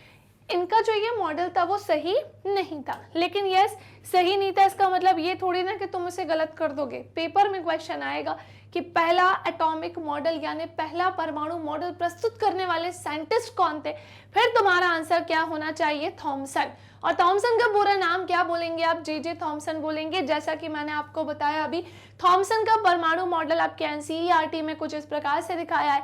मैंने आपको क्लियर बताया कि आप लोग इसे क्या करेंगे, पेंसिल से भरेंगे, है ना। जब भी आप एग्जाम देने जाएं, इन केस यहाँ से क्वेश्चन आ जाते हैं तो आप इसे पेंसिल से भरेंगे। और इन्होंने ये जो पूरा गोला बताया वो धनात्मक या धन आवेशित गोला बताया, और बोला कि इलेक्ट्रॉन जो है वो इसमें बीच बीच में क्या होते हैं बेटा, धसे हुए से होते हैं। एंड एक्चुअल में एटम कुछ इस प्रकार का दिखाई देता ही नहीं है। फिर क्या हुआ, तो चलो अब इनकी थ्योरी पढ़ते हैं। मैंने सारी बात आपको बता दी है, पहले हमने समझा, अब हम इनकी थ्योरी जानते हैं। सो थॉमसन ने परमाणुओं की संरचना से संबंधित एक मॉडल ही प्रस्तुत किया जो कि क्रिसमस केक के नाम से भी जाना गया। अब आप कहेंगे मैम क्रिसमस केक मतलब ये कहाँ से आ गया। इन्होंने जो क्रिसमस केक का जो बेस होता है ना, उसे परमाणु का बेस बता दिया, और उसमें जो डेकोरेशन के लिए या टेस्ट के लिए ऊपर से मेवे डाले जाते हैं, सूखे मेवे, उसे इन्होंने इलेक्ट्रॉन के धसे होने के समान बताया। इसी तरह से कहा जाता है कि जो जे थॉमसन का मॉडल था, है ना, जे थॉमसन ने जो अपना पहला परमाणु मॉडल दिया वह क्रिसमस केक मॉडल, और इन्होंने ऐसा बताया कि ये प्लम पुडिंग मॉडल, और इन्होंने ऐसा बताया कि तरबूज मॉडल। मतलब आपको जे थॉमसन का ये जो मॉडल है ना अलग अलग नाम से मिलेगा, Christmas cake model, plum pudding model, या फिर ये किसके नाम से मिल सकता है, तरबूज मॉडल के नाम से मिल सकता है। समझे कि नहीं समझे, हाँ या ना। चलो बेटा जल्दी से आप क्या ले लेंगे, इसका स्क्रीनशॉट ले लेंगे। अब जे थॉमसन के अनुसार मैंने आपको बताया ना इन्होंने क्या किया, इतने सारे नाम दिए, ठीक है।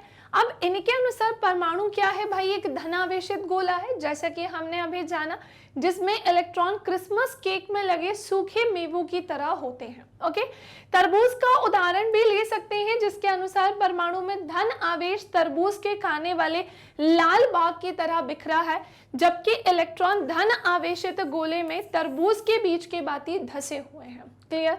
तो ये कहानी हमें बताई किसने भाई, जे थॉमसन ने बताई। थॉमसन ने प्रस्तावित किया कि, थॉमसन ने क्या प्रस्तावित किया कि परमाणु धन आवेशित गोले का बना होता है, और जो इलेक्ट्रॉन है वो इसमें क्या होते हैं, धसे हुए होते हैं। लेकिन एक्चुअल में एक एटम इस तरह से नहीं होता है। और इसी के साथ एक और पॉइंट इन्होंने बताया कि ऋणात्मक और धनात्मक आवेश परिमाण में कैसे होते हैं, समान। इसीलिए जो परमाणु होता है वो वैद्युतीय रूप से कैसा होता है, न्यूट्रल यानी कि उदासीन होता है। क्या सभी को थॉमसन के थ्रू दिया गया ये मॉडल समझ में आ गया? पक्का, कंफर्म? चलो अब एक और पॉइंट सुनो। थॉमसन के मॉडल से परमाणु के उदासीन होने की तो व्याख्या हो गई थी, किंतु दूसरे वैज्ञानिकों के द्वारा किए गए प्रयोगों के परिणामों को इस मॉडल के द्वारा समझाया नहीं जा सका, जैसा कि अभी हम आगे जानेंगे। तो इनके मॉडल में कई सारी कमियां थी। दूसरे साइंटिस्ट के थ्रू दिए गए मॉडल इनके मॉडल से काफी अलग निकले। नाउ नेक्स्ट आते हैं अब हम अपने अगले साइंटिस्ट को पढ़ने के पहले जे थॉमसन के बारे में थोड़ा सा जान ले भाई। इनको नोबेल पुरस्कार जैसा भी कई बार आपको सुनने में आएगा कि जे थॉमसन को नोबेल पुरस्कार मिला।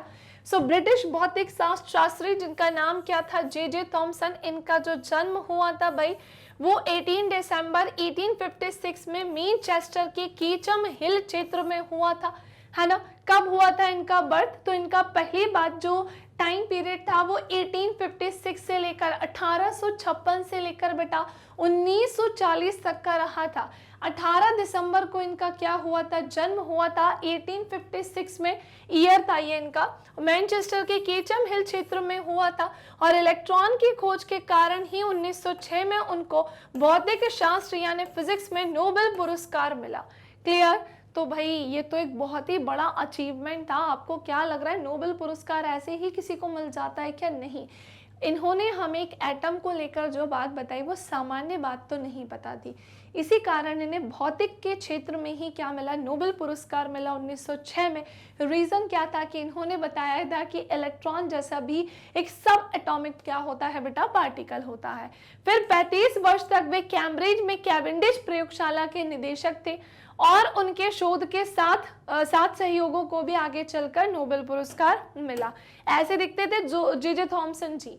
चेहरा पहचान लो इनका, है ना। चलो नेक्स्ट आते हैं, अगले साइंटिस्ट कौन आए भाई? अब इनकी कहानी तो क्लियर हो गई, इनकी कहानी तो समझ में आ गई। तो अगले साइंटिस्ट कौन आए? सो आए वो रदरफोर्ड। रदरफोर्ड का परमाणु मॉडल अब हम देखें, चलो देखते हैं। सो अर्नेस्ट रदरफोर्ड ये जानने के इच्छुक थे कि इलेक्ट्रॉन परमाणु के भीतर कैसे व्यवस्थित है। इनका काफी ज्यादा इंटरेस्ट था या काफी ज्यादा इन्हें जानना था कि जो एक इलेक्ट्रॉन होता है एक्चुअली में वो परमाणु के अंदर कैसे व्यवस्थित होता है।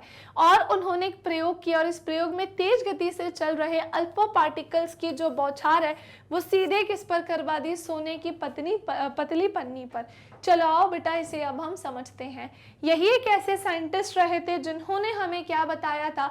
यही एक ऐसे साइंटिस्ट रहे थे जिन्होंने एक एक्सपेरिमेंट ही किया केवल ये जानने के लिए कि इलेक्ट्रॉन्स कैसे अरेंज्ड है या फिर एक एटम कैसा दिखाई देता है, क्या सच में उसमें इतनी ही चीजें होती हैं या कुछ और। मतलब इस पर वो विचार करने चले गए अपने एक्सपेरिमेंट के साथ। तो इन्होंने क्या किया? अल्फा पार्टिकल्स का यूज किया। किन का यूज किया? अल्फा पार्टिकल्स का यूज किया और उसकी जो बौछार थी वो किस पर करवा दी? सोने की पतली पन्नी पर। एक पॉइंट, एक क्वेश्चन यहाँ पर उठता है कि मैम सोने की पतली पन्नी ही क्यों? क्योंकि इन्होंने जो अल्फा पार्टिकल्स की बौछार कराई थी उस सोने की पतली पन्नी पर। तो एक क्वेश्चन आता है कि जरूरी है क्या वो सोने की पतली पन्नी पर ही एक्सपेरिमेंट हो सका? दूसरा भी तो मेटल हो सकता था। एक्चुअली में जो गोल्ड होता है ना बेटा, ध्यान से सुनो, इन्होंने क्या किया? सोने की पतली पन्नी पर बौछार कराई। सो मैं आप सभी को बताना चाहती हूँ कि भैया एक्चुअली में जो गोल्ड होता है यानी कि जो सोना होता है ना, गोल्ड है यानी कि जो सोना है ना, वो इसी को ये क्या होता है? फर्स्ट ऑफ ऑल ये है एक मेटल है। क्लियर? ये है एक मेटल है जिसे हम क्या बोलते हैं? धातु। ये है एक मेटल है जिसे हम क्या बोलते हैं? धातु। अगर हम क्या करते हैं, अगर हम सोने की पतली पन्नी को चूज करते हैं तो इस पर एक्सपेरिमेंट कैसा हो जाएगा? थोड़ा सा आसान हो जाएगा, है ना। इस पर जो एक्सपेरिमेंट है ना, इस पर एक्सपेरिमेंट जो है वो थोड़ा सा कैसा हो जाएगा? सो वो थोड़ा सा हो जाएगा इजी। क्लियर? अब पॉइंट उठता है कि दूसरे मेटल्स के साथ क्यों नहीं होगा? क्योंकि जो गोल्ड है ना भाई वो क्या होता है? इसकी एक प्रॉपर्टी होती है, यानी कि इसका एक गुणधर्म है कि ये कैसी होती है। सो इसमें आघात है ना, आघात वर्धनीयता का क्या होता है? गुण। क्या कहा मैंने? कि इसमें आघात वर्धनीयता का क्या होता है भैया, गुण होता है। मेटल्स की एक प्रॉपर्टी होती है कि ये कैसे होते हैं, आघात वर्धनीय होते हैं, यानी कि हथौड़े से ठोकने पीटने पर इसे हम पतली सी शीट में क्या कर सकते हैं, कन्वर्ट कर सकते हैं। हालांकि सभी मेटल्स में ये प्रॉपर्टी होती है कि उनमें आघात वर्धनीयता का गुण पाया जाता है, लेकिन एक पॉइंट यहाँ पर उठ कर आता है बेटा कि सभी में इक्वली थोड़ी ना पाया जाता है। सभी धातुएं इक्वली मलाइबल नहीं होती हैं या सभी धातुएं समान रूप से आघात वर्धनीय नहीं होती हैं। ये पॉइंट क्लियर हो गया। एक और चीज इसी के साथ में आप सभी को बताना चाहती हूँ कि जैसे हमारे घर में हम हमारे भाई बहनों को ही देख लेते हैं, हम हूबहू अपने भाई बहनों के समान नहीं दिखाई देते। इवन अगर हम 2 या 3 भाई बहन है, एग्जाम्पल लेते हैं कि अगर हम 2 भाई बहन है तो एक जो है पढ़ने में हो सकता है बहुत अच्छा हो और एक पढ़ने में कैसा हो, बहुत बेकार हो। ये पॉसिबिलिटी है, बिल्कुल ऐसा कई बार हम देखते हैं, समझते हैं। तो वैसे ही जब हम इंसानों में अगर देखें तो उनकी प्रॉपर्टीज डिफरेंट डिफरेंट दिख रही हैं, तो वैसे ही क्या होता है मेटल्स में होता है सब हम इंसान की कैटेगरी में, लेकिन हम सबके गुणधर्म अलग है। वैसे ही है ये भी एक मेटल, और सभी मेटल की प्रॉपर्टी है कि वो कैसी होती है, आघात वर्धनीय होती है। लेकिन हमने जाना कि एक मात्र ऐसा धातु, जैसे गोल्ड एंड सिल्वर दोनों ही है ना, लेकिन गोल्ड और बेस्ट हो गया, तो ये कैसा होता है, आघात वर्धनीय होता है, जहां पर हम इसे हथौड़े से ठोक पीट कर पतली से पतली शीट में क्या कर सकते हैं बेटा, कन्वर्ट कर सकते हैं। और यही गुण क्या कहलाता है, आघात वर्धनीय कहलाता है। ओके, अब इन्होंने क्या देखा कि भाई कुछ जो है किरणें ऐसी सीधी चली गई, कुछ जो है भाई ये तो एक्सपेक्टेड ही नहीं था कि कुछ सीधी ही निकल गई, और कुछ जो है ऐसे गई और टकरा के वापस आ गई।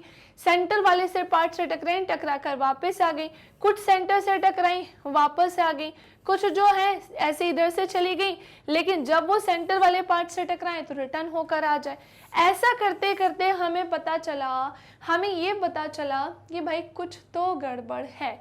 हमने जाना कि कुछ रेस तो ऐसी सीधी जा रही हैं, है ना, लेकिन कुछ रेस जो है जैसे ये इससे टकराई और ऐसी हो गई, ये इससे टकराई और अलग भाग गई। इन सबके होने के पीछे क्या है भाई, एक रीज़न है। इन सबके होने के पीछे क्या है, एक रीज़न है। तो चलो एक काम करते हैं, इसी के बारे में ही जान लेते हैं, क्योंकि यहाँ से हमें पता चल रहा था कि एक एटम का जो न्यूक्लियस होता है, एक एटम का जो नाभिक होता है, ऐसा कुछ भी पाया जाता है। अभी तक हमें न्यूक्लियस यानी नाभिक के बारे में बेटा पता ही नहीं चला था, समझ रहे हो। तो सुनो, अर्नेस्ट रदरफोर्ड ये जानने के इच्छुक थे कि इलेक्ट्रॉन एक एटम में कैसे अरेंज है, और उन्होंने एक प्रयोग किया, और इस प्रयोग में तेज गति से चल रहे अल्फा पार्टिकल्स को ही इन्होंने क्या किया, सोने की पतली पन्नी पर टकराया। और इन्होंने सोने की पन्नी इसलिए चुनी क्योंकि वे बहुत पतली परत चाहते थे, और सोने की यह पन्नी 1000 परमाणुओं के बराबर कैसी थी, मोटी थी। कितने परमाणुओं के बराबर, तो सोने की जो पतली पन्नी थी वो 1000 परमाणुओं के बराबर मोटी थी। अल्फा कण द्वितीय आवेशित हीलियम कण होते हैं। हाँ जी, बिल्कुल सही कहा है कि ये जो अल्फा पार्टिकल्स है ना, ये द्वितीय आवेशित हीलियम पार्टिकल्स होते हैं। कैसे होते हैं, 2 आवेश वाले हीलियम के पार्टिकल्स होते हैं, अतः ये धनावेशित होते हैं, पॉजिटिवली चार्ज होते हैं। एक और चीज पता चली कि अल्फा पार्टिकल्स ही क्यों चूज किए गए, क्योंकि इसके पीछे बेटा रीजन था, और रीजन क्या था, तो ये कैसे थे, तो ये द्वि आवेशित हीलियम पार्टिकल था। मतलब ये एक ऐसा हीलियम पार्टिकल्स था जहां पर क्या थे, 2 आवेश थे, द्वि आवेशित ये पार्टिकल था, है ना, 2 आवेश वाला। अतः ये कैसे होते हैं, पॉजिटिवली होते हैं, यानी कि ये धनावेशित होते हैं, पॉजिटिव चार्ज पाए जाते हैं इनमें, या फिर ये धनावेशित होते हैं, क्योंकि इनका जो द्रव्यमान है वो 4u होता है। इसीलिए तीव्र गति से चल रहे इन अल्फा कणों में पर्याप्त या भरपूर क्या होती है बेटा, ऊर्जा होती है या एनर्जी होती है। यह अनुमान था कि अल्फा कण सोने के परमाणुओं में विद्यमान सबएटॉमिक पार्टिकल्स के द्वारा विक्षेपित होंगे, चूंकि अल्फा पार्टिकल्स प्रोटॉन से बहुत अधिक कैसे थे, भारी थे। चूंकि अल्फा पार्टिकल्स जो थे वो प्रोटॉन से कैसे थे, बहुत ज्यादा भारी थे, इसीलिए उन्होंने इनके अधिक विक्षेपण की आशा नहीं की थी। ठीक है, नेक्स्ट आओ, अब अल्फा पार्टिकल या प्रकीर्णन, अल्फा कण प्रकीर्णन या alpha scattering, alpha particle scattering experiment की अगर मैं बात करूं लेकिन अल्फा कण प्रकीर्णन प्रयोग ने आशा के बिल्कुल ही विपरीत परिणाम दिया। इसमें कई सारे परिणाम सामने आए, जैसे पहला, तेज गति से चल रहे ज्यादातर अल्फा पार्टिकल्स जो है वो सोने की पतली पन्नी से सीधे निकल गए। आप देखो यहाँ से ये ऐसे निकले हैं, है ना, आप देखो कि ये यहाँ से ऐसे सीधे ही निकल गए, है ना, ऐसे हमने क्या देखा, सीधे। न्यूक्लियस इस सेंटर वाले पार्ट से कहीं नहीं टकराए हैं, ध्यान रखना, इससे तो ये क्या हो गए, ऊपर नीचे से सीधे निकल गए। चलो ठीक है, समझ में आ गया। कुछ अल्फा कण पन्नी के द्वारा बहुत छोटे कोण से विक्षेपित हुए और आश्चर्यजनक रूप से प्रत्येक 12,000 कणों में से एक कण जो है वो वापस आ रहा है। हमने देखा कि भाई कुछ कण जो है वो थोड़ा सा विक्षेपित भी हो रहे हैं, ऐसे गए और ऐसे हो रहे हैं, ये ऐसे गए ऐसे हो रहे हैं, तो हमने जाना कि ये भी हो रहा है। दूसरी चीज कि कुछ 12,000 में से लगभग एक कण जो था वो सीधे जाके वापस आ रहा था, तो हमने रदरफोर्ड के अनुसार ये परिणाम जो था उसी प्रकार अविश्वसनीय था, मतलब ये हो पाना थोड़ा नहीं बहुत ज्यादा कैसा था, असंभव था, लेकिन हो रहा था। पॉसिबल नहीं थी ये चीजें होना, लेकिन हो रही थी। सो रदरफोर्ड के अनुसार यह परिणाम उसी प्रकार अविश्वसनीय था जैसे अगर आप एक 15 इंच के तोप के गोले को टिश्यू पेपर के टुकड़े पर मारते हैं, मतलब टिश्यू पेपर का टुकड़ा, मतलब समझ रहे हो कितना ज्यादा पतला होता है, कितना ज्यादा सॉफ्ट होता है, लेकिन अगर हम 15 इंच के तोप के गोले को एक टिश्यू पेपर पर मारते हैं और उससे वो टकराएगा और लौट कर वापस पहुंचता है, आप सोच रहे हो असंभव है ये बात कि टिश्यू पेपर से 15 इंच का जो गोला है ना, तोप का गोला, वो जाएगा, टकराएगा और टकरा कर वापस आ जाएगा। असंभव घटना है। लगभग वही अविश्वसनीय चीज जो है वो हमें यहाँ पर इस एक्सपेरिमेंट में बेटा देखने को मिली। लगभग वही अविश्वसनीय चीज हमें इस एक्सपेरिमेंट में देखने को मिली। तो बेटा अब ये सारी चीजें तो तुमको समझ में आ गई है ना। चलो आगे बढ़ते हैं। अब हम अल्फा कण प्रकीर्णन प्रयोग के आधार पर रदरफोर्ड ने जो निष्कर्ष निकाले, फटाफट से एक बार हम इसे जानते हैं। सबसे पहले हमने क्या जाना, तो सबसे पहले जाना कि परमाणु के भीतर का ज्यादातर भाग जो है भाई वो खाली है, क्योंकि अधिकतर अल्फा कण जो है बिना विक्षेपित हुए पन्नी से जो है सोने की पतली पन्नी से सीधे निकल गए। हमने जाना था ना। हमें एक चीज पता चली कि इस एटम में ज्यादातर प्लेस कैसा है, खाली है, जहां पर जो प्रकाश रेज है, अल्फा प्रकाश रेज नहीं बोलना चाहिए, अल्फा कण जो है ऑब्वियसली वो बिना विक्षेपित हुए सोने की पतली पन्नी से सीधे निकल गए, बाहर ही निकल गए, है ना। फिर हमने एक और कहानी क्या जानी कि बहुत कम कण ऐसे थे जो अपने मार्ग से विक्षेपित होते हैं, जिससे ये पता चलता है कि परमाणु में धन आवेशित भाग जो है वो होता तो है, लेकिन बहुत ज्यादा नहीं है, थोड़ा सा ही है। समझ रहे हो, बहुत ज्यादा नहीं है, थोड़ा सा ही है।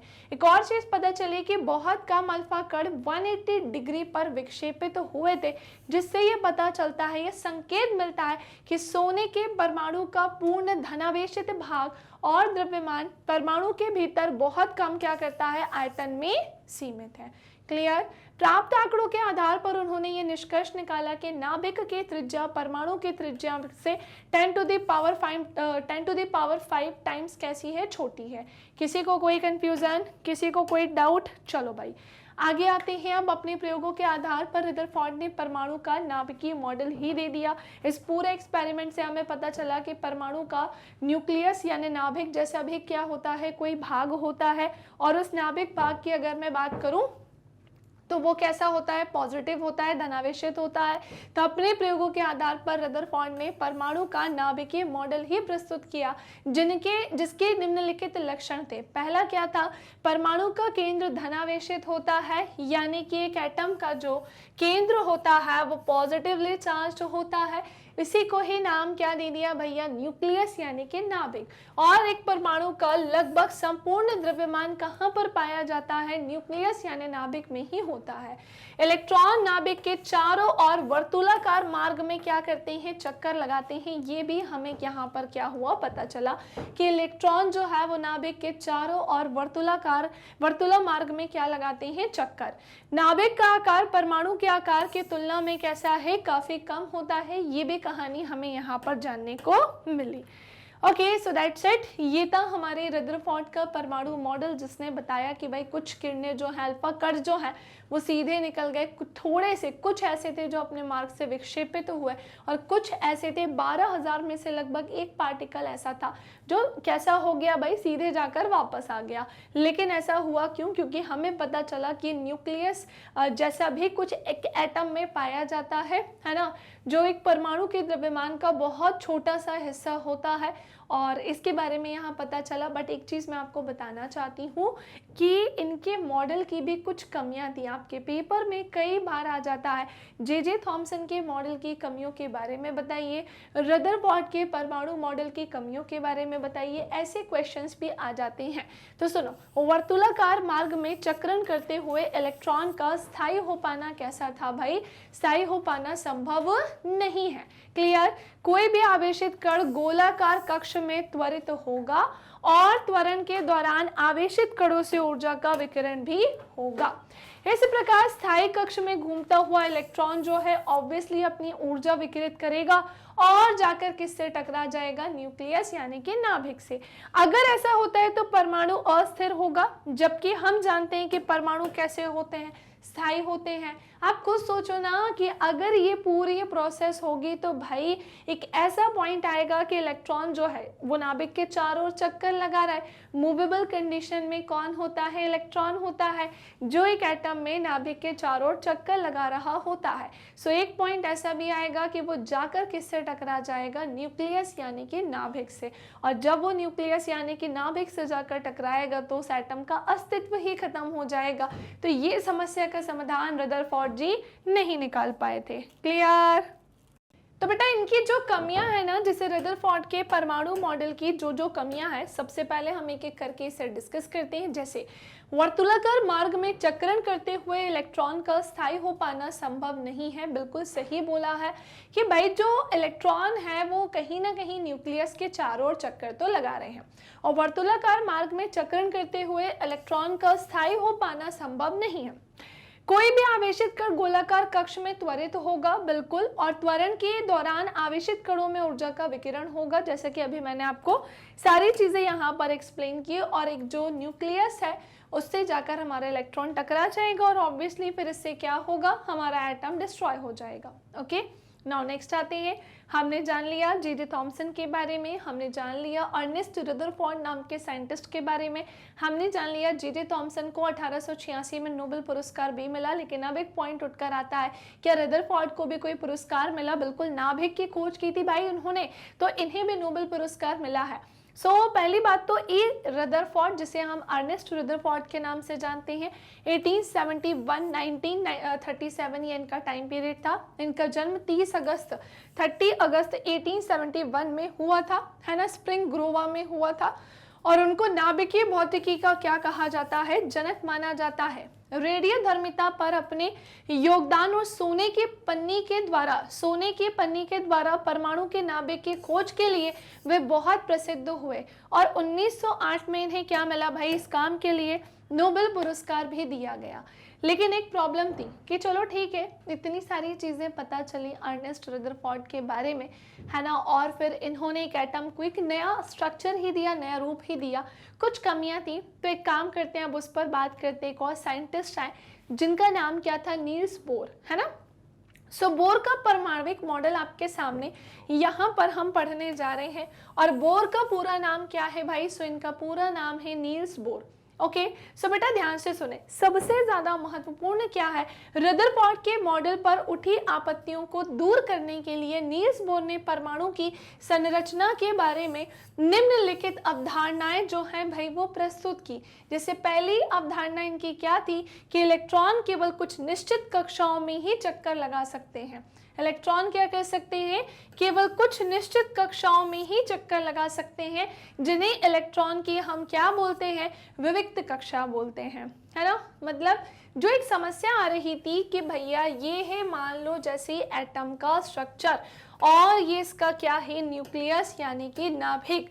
तो ये जो इलेक्ट्रॉन है वो इसके चारों तरफ क्या लगा रहे होंगे, चक्कर लगा रहे होंगे। और एक पॉइंट ऐसा आएगा कि वो चक्कर लगाते लगाते लगाते लगाते लगाते लगाते न्यूक्लियस के बिल्कुल पास में आकर इससे टकरा सकते हैं। तो इस समस्या का समाधान किसने निकाला था, तो उनका नाम था नील्स बोर। इन्होंने बोला कि अब जो एटम है ना, और वो एक एटम में जो इलेक्ट्रॉन है उसे चक्कर लगाने के लिए उसके पास क्या होती हैं, उसकी अपनी एक अलग कक्षाएं।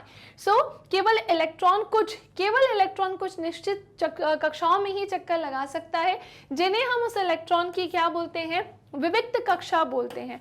कौन सी कक्षा बोलते हैं, विविक्त कक्षा बोलते हैं।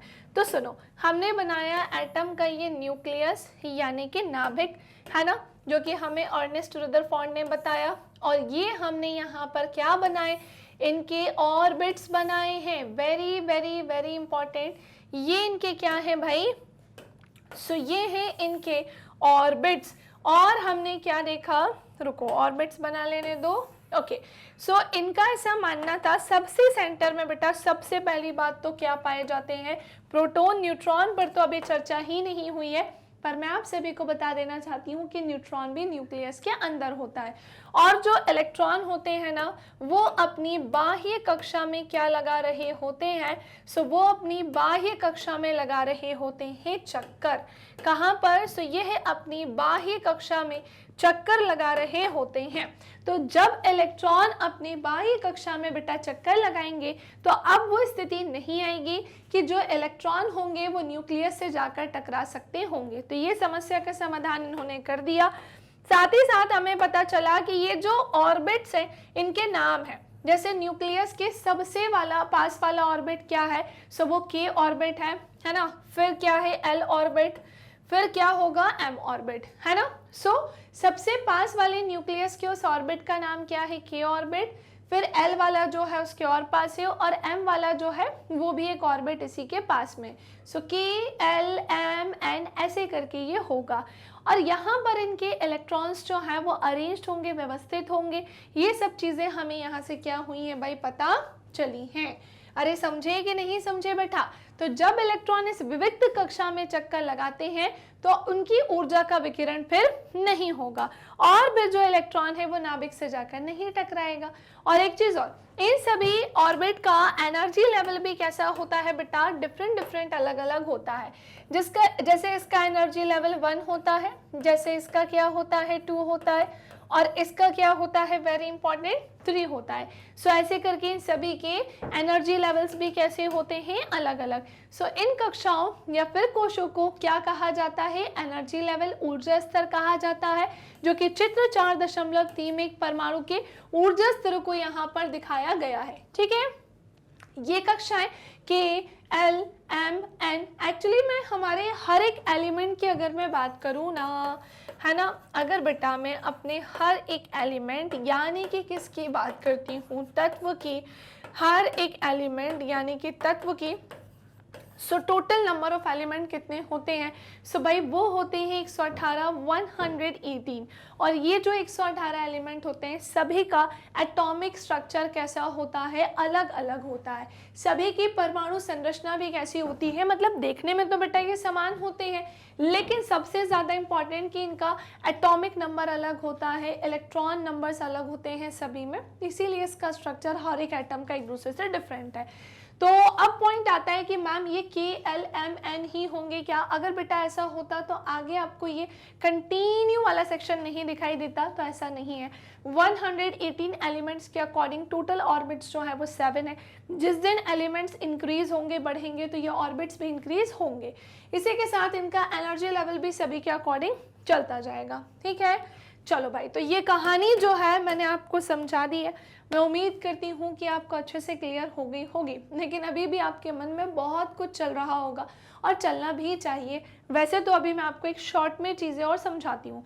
नील्स बोर का जन्म जो है भाई वो कब हुआ, पहली बात तो अब थोड़ा सा हमने जे थॉमसन के बारे में तो जान लिया, हमने अर्नेस्ट रदरफोर्ड के बारे में भी बेटा जान लिया, लेकिन एक पॉइंट उठकर आता है कि मैम ये नील्स बोर नाम के साइंटिस्ट का जन्म कब हुआ था, कहाँ हुआ था, इनका टाइम पीरियड क्या था। तो कुछ पहली बात तो ऐसे दिखाई देते थे नील्स बोर, और इनका जन्म जो है भाई वो 1885 में हुआ था, और इनकी जो मृत्यु थी वो 1962 में हुई थी। सो इनका जन्म 7 अक्टूबर 1885 में कोपेनहेगन में हुआ था।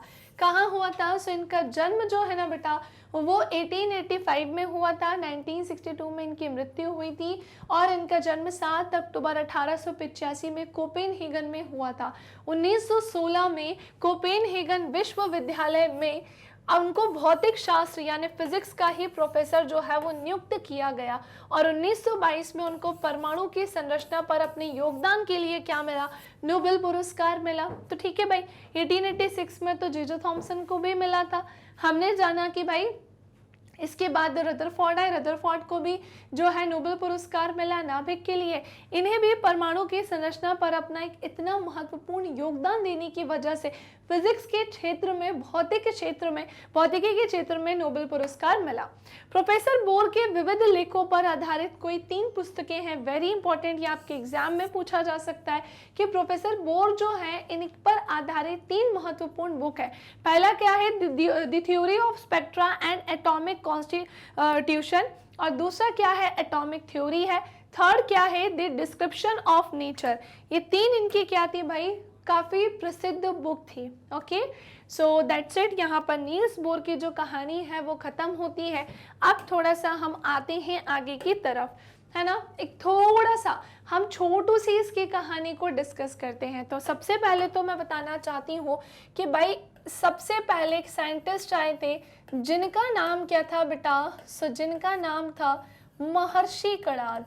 और ये जो महर्षि कणाद नाम के साइंटिस्ट थे, इन्होंने ही एटम को लेकर यानी कि भाई परमाणु को लेकर अपनी क्या दी थी बेटा? थ्योरी दी थी। एटम यानी कि परमाणु को लेकर इन्होंने अपनी क्या दी थी भाई? थ्योरी दी थी। एटम को लेकर, परमाणु को लेकर अपनी थ्योरी दी थी। हिंदी में जिसे हम क्या बोलते हैं? सिद्धांत बोलते हैं। क्या बोलते हैं? सिद्धांत बोलते हैं। कोई कंफ्यूजन, कोई समस्या है ना। और थ्योरी भी ऐसे इन्होंने जीती। अच्छा, पहली बात तो थ्योरी तो लिखेंगे नहीं, इन्होंने एटम को लेकर ऐसा बोलना चाहिए अपने विचार दिए थे कि भैया एटम जो होता है वो कैसा होती है? किसी भी सब्सटेंस या किसी भी पदार्थ की स्मॉलेस्ट यूनिट होती है। क्या होती है? स्मॉलेस्ट यूनिट होती है, और ये अनडिवाइडेड है, अविभाजित है और अविनाशी होती है। ये पूरी कहानी बताने वाले व्यक्ति कौन थे? महर्षि कणाद। लेकिन एक पॉइंट मैं तुमको बता दूं बेटा कि इन्होंने इस चीज का कभी भी कोई रिटन प्रूफ नहीं दिया था।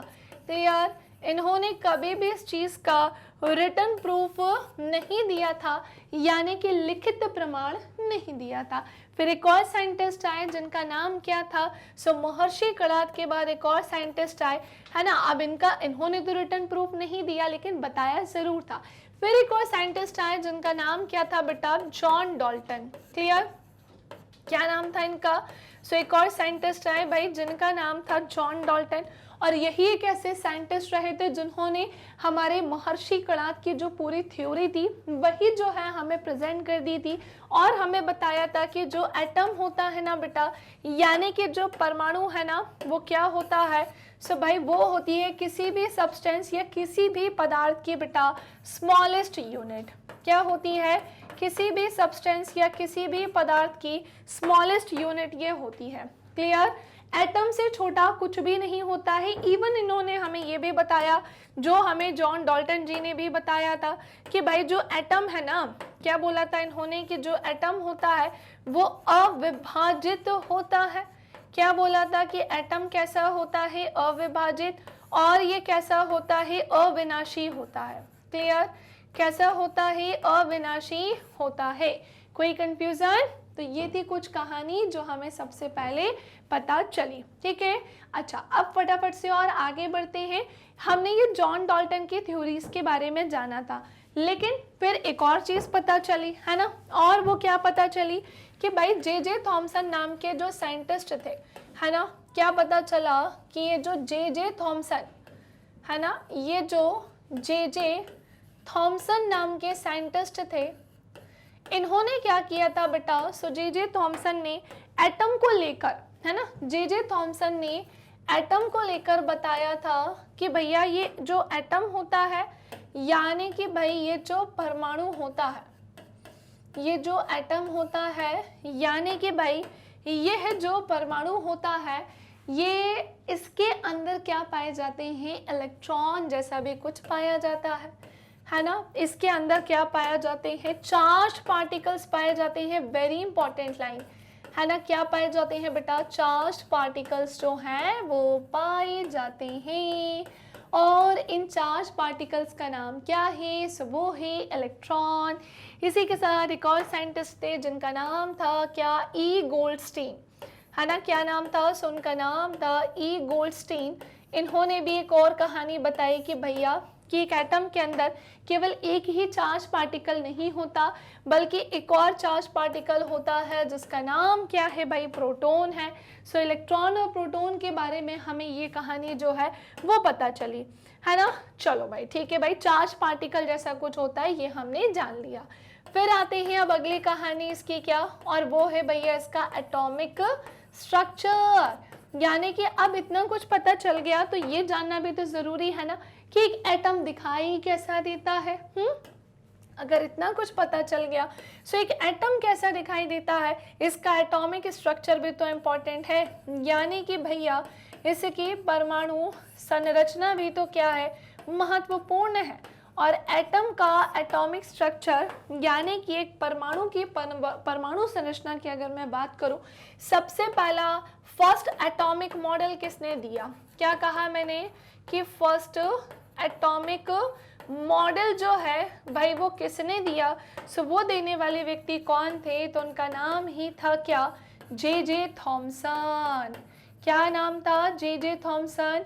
यही एक ऐसे साइंटिस्ट रहे थे जिन्होंने एटम को लेकर अपना एक मॉडल ही क्या कर दिया था बेटा, प्रस्तुत कर दिया था। लेकिन इन्होंने अपना जो मॉडल दिया वो किस नाम से जाना गया, तरबूज मॉडल के नाम से जाना गया। इन्होंने बेटा अपना जो मॉडल दिया वो किस मॉडल के नाम से जाना गया, सो वो प्लम पुडिंग मॉडल के नाम से जाना गया। और इन्होंने हमें जो मॉडल दिया भैया वो क्रिसमस केक मॉडल के नाम से जाना गया। किसके नाम से, सो वो क्रिसमस केक मॉडल के नाम से जाना गया, है ना। हमें पता चला कि जो एक्चुअली में एक एटम होता है वो कैसा होता है, धन आवेशित गोले के समान होता है। जैसे तरबूज का वो लाल वाला सेक्शन या खाने योग्य भाग होता है, और जो इसमें इलेक्ट्रॉन होते हैं, जैसे एक तरबूज में बीज जो होते हैं, सीड्स जो हैं बीच बीच में धसे हुए से होते हैं, वैसे ही इसमें इलेक्ट्रॉन भी बीच बीच में ऐसे धसे हुए से होते हैं। ये कहानी हमें किसने बताई, जे थॉमसन ने। बट एक्चुअली में एटम कुछ इस प्रकार से दिखाई ही नहीं देता, तो इनका ये मॉडल थोड़ा सा क्या हो गया था, गलत हो गया था। फिर एक और साइंटिस्ट आए जिनका नाम क्या था, रदरफोर्ड था भाई, ठीक है। रदरफोर्ड नाम के साइंटिस्ट ने क्या किया था, सो इन्होंने क्या किया था, वेरी इंपॉर्टेंट भैया, अल्फा कणों की जो है बौछार कराई थी। और किस पर कराई थी, वेरी इंपॉर्टेंट, सो इन्होंने अल्फा कणों की जो बौछार है वो सोने की पतली पन्नी पर करवाई। किस पर, सोने की पतली पन्नी पर करवाई। अल्फा कणों की बौछार किस पर करवाई, सोने की पतली पन्नी पर। और ये जो अल्फा पार्टिकल्स थे यानी कि जो अल्फा कण थे जिसकी बौछार सोने की पतली पन्नी पर करवाई गई, यहाँ से हमें कुछ और कहानी पता चली कि भाई जैसे ही इन अल्फा कणों की बौछार कराई सोने की पतली पन्नी पर, तो हमने जाना कि जो कुछ कण थे वो तो ऐसे निकल गए, है ना, ऐसा बोलना चाहिए, कुछ कण जो है ऐसे निकल गए, कुछ कण जो है वो थोड़ा सा क्या हुए, वो विक्षेपित हुए, और कुछ कण जो थे वो इससे टकरा कर वो वापस आ गए। 12,000 में से एक कण। तो हमें पता चला कि भाई इस वाले सेक्शन में कुछ तो है। और यहाँ से किसके बारे में पता चला बेटा, न्यूक्लियस यानी कि नाभिक के बारे में। किसके बारे में, न्यूक्लियस यानी नाभिक जैसा कुछ होता है बेटा, ये बताने वाले व्यक्ति कौन थे, तो उनका नाम था अर्नेस्ट रदरफोर्ड। ठीक है ना बेटा, क्या नाम था, अर्नेस्ट रदरफोर्ड। फिर भाई एक समस्या थी इनकी, एक एटॉमिक स्ट्रक्चर में कमियां थी, है ना। कमियां ये थी कि जो इलेक्ट्रॉन है वो ऐसा घूमता रहेगा और एक पॉइंट के बाद आके वो इस नाभिक से न्यूक्लियस से टकरा जाएगा, और जब ये इससे आकर टकरा जाएगा तो फिर ऑब्वियसली हमारा एक एटम डिस्ट्रॉय हो जाएगा। तो फिर इनकी ये कहानी यहाँ पर थोड़ी सी कमियों वाली थी। बहुत कुछ पता चला, अच्छी चीज़ें पता चली, लेकिन कुछ कमियां निकली। फिर कौन आए भाई? सो एक और साइंटिस्ट आए जिनका नाम क्या था? Niels Bohr. और ये जो नील्स बोर नाम के साइंटिस्ट थे, इन्होंने हमें क्या बताया कि जो एक एटम होता है, इन्होंने हमें क्या बताया कि भाई जो एक एटम होता है ना, वो उसके अंदर उसके क्या पाए जाते हैं? ऑर्बिट्स पाए जाते हैं। प्रोटॉन तो अंदर धंसा ही होता है, लेकिन जो इलेक्ट्रॉन है वो अपनी बाह्य कक्षा में क्या लगा रहे होते हैं बेटा? चक्कर लगा रहे होते हैं। और ये सभी क्या है? इनके कोश होते हैं, यानी कि क्या होते हैं? ऑर्बिट्स होते हैं। तो ये सब कहानी जो है वो हमें यहाँ पर पता चली।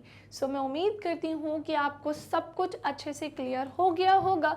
मैं उम्मीद करती हूँ कि सारी चीज़ें समझ में आ गई होंगी। सो अब आते हैं हम हमारे अगले पॉइंट पर, जो कि अब हम जानने जा रहे हैं जेम्स चैडविक जी के बारे में। चैडविक जी ने हमें एक चीज़ बताई कि न्यूट्रॉन जैसा भी कुछ होता है, तुम लोग ज़्यादा उछलो मत, ज़्यादा तुम्हें खुश होने की ज़रूरत नहीं है। मैं भी तुम्हें एक बात बताता हूँ कि एक और सब एटॉमिक पार्टिकल्स होता है, और वो क्या होता है बेटा? न्यूट्रॉन होता है। सो 1932 में जेम्स चैडविक नाम के साइंटिस्ट ने एक और सब एटॉमिक पार्टिकल्स, क्या कहा है मैंने? एक और सब एटॉमिक पार्टिकल्स की अगर मैं बात करूं, सो इसके बारे में बताया है ना। इसकी खोज की जो अनावेशित और द्रव्यमान के प्रोटॉन के बराबर था। अंततः इसका नाम क्या पड़ गया भैया? तो अंततः इनका नाम न्यूट्रॉन पड़ा। हाइड्रोजन को छोड़कर ये सभी परमाणुओं के न्यूक्लियस यानी नाभिक में पाया जाता है। केवल हाइड्रोजन को छोड़कर जितने भी सभी एटम्स है ना, यानी कि भैया परमाणु है ना, उन सभी के न्यूक्लियस यानी नाभिक में ये होते हैं। सामान्यतः न्यूट्रॉन को हम स्मॉल n से दर्शाते हैं। परमाणु का द्रव्यमान नाभिक में उपस्थित प्रोटॉन और न्यूट्रॉन के द्रव्यमान के योग के क्या है भाई? बराबर है। योग से क्या हुआ? प्रकट हुआ। अब ये क्या एक कहानी है? फर्स्ट ऑफ ऑल, जैसे इलेक्ट्रॉन को हमने ऐसे दर्शाया, प्रोटॉन को हमने ऐसे दर्शाया, सो बेटा न्यूट्रॉन को ऐसे दर्शाते हैं। क्लियर? और परमाणु का द्रव्यमान जो होता है एक एटम का, अगर हम केवल द्रव्यमान जाने, है ना, तो वो पता कैसे निकालेंगे? कुछ नहीं करना है, आपको प्रोटॉन की संख्या और न्यूट्रॉन की संख्या को ऐड कर देना है। तो इससे आप क्या निकाल सकते हैं? एक एटम का द्रव्यमान यानी कि मास फाइंड कर सकते हैं। ठीक है, सो दैट्स इट। यहाँ पर होता है ये कंप्लीट। अब ये आगे बढ़ने के पहले सारे ही बच्चे जल्दी से मुझे कमेंट करके बताएं, कमेंट सेक्शन में बताएं कि मैंने जितना भी कुछ अभी आपको यहाँ पर एक्सप्लेन किया है वो सब क्लियर हो गया। इन केस बेटा इन सभी सेक्शंस में आपको छोटू सा भी चुन्नू सा भी डाउट होना तो बिल्कुल मुझे पूछ लेना, ताकि मैं आपका वहाँ पर डाउट क्लियर कर सकूँ, आपके क्वेश्चन का आंसर दे सकूँ। इतनी देर से मेरा पूरा फोकस केवल पढ़ाने की तरफ था, क्योंकि मैं चाहती हूँ कि तुम्हें केवल पढ़ाई से रिलेटेड ही कंटेंट मिले, है ना। गाना वाना नहीं गाना है, मुझे डांस भी नहीं करना है, ना कोई शायरी बोलने वाली हूँ मैं। लेकिन पॉइंट ये है कि स्टडी के टाइम पे स्टडी होना चाहिए। लाइव क्लास में तो मैं तुम लोगों के साथ मस्ती करती ही हूँ, हंसी मजाक करती ही हूँ, लेकिन अभी तुम लोग ये वीडियो मुझे पता है एग्जाम टाइम में ही देख रहे हो।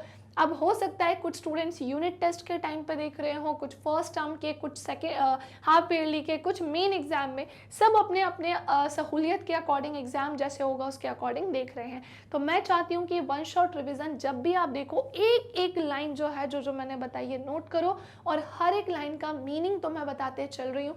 इन केस तुम्हें किसी पॉइंट पर लग रहा है कि मैम ने ये तो और इम्पॉर्टेंट बात बताई, एक काम करता हूँ मैं इसे भी नोट कर लेता हूँ, तो बिल्कुल कर लो, तुम्हारे ही काम आएगा। ठीक है, सो यहाँ पर एक एटॉमिक स्ट्रक्चर तो अब हमें मिल गया है, लेकिन अब हम इलेक्ट्रॉन का डिस्ट्रीब्यूशन भी यहाँ से सीखने जा रहे हैं। तो सभी कमेंट कर दे जिन्होंने अभी तक नहीं किया है। हेलो हाय मत करना, उसका क्या रिप्लाई दूँ मुझे कई बार समझ नहीं आता। आप बोलोगे हेलो, मैं भी बोलूँगी हेलो, तो अजीब हो जाएगा, है ना। सो बेटर ये है कि काम की बात करो, या फिर सेशन कैसा लगा ये भी बताना है। अच्छा, अभी तक चैनल को सब्सक्राइब नहीं किया वो भी कर लेना, ठीक है। चलो अब आते हैं हम परमाणुओं की विभिन्न कक्षाओं में इलेक्ट्रॉन कैसे वितरित होता है। अब मान लो कि ये एक एटम है ना, हमने देखा कि भाई इसमें भी ये तो न्यूक्लियस है, जिसमें प्रोटॉन और न्यूट्रॉन होते हैं। लेकिन मैम हमें कैसे पता चलेगा कि k ऑर्बिट में कितने इलेक्ट्रॉन होने चाहिए, l ऑर्बिट में कितने होने चाहिए, या फिर मैम m ऑर्बिट में कितने होने चाहिए? तो चलो मैं तुम्हें सबसे आसान तरीके से इसके बारे में बताती हूँ। सबसे आसान तरीके से मैं तुम्हें इसके बारे में बताती हूँ, जहां मैंने ये एक बड़ा ही प्यारा सा क्या बनाया, न्यूक्लियस। ये हमारा K, ये हमारा क्या हो जाएगा L, ये हमारा क्या हो जाएगा M हो जाएगा। सो K L और क्या हो जाएगा बेटा M हो जाएगा। कोई कंफ्यूजन, कोई समस्या? अंदर किसे बैठा दूं मैं, प्रोटॉन, और किसे बैठा दिया बेटा मैंने, न्यूट्रॉन को।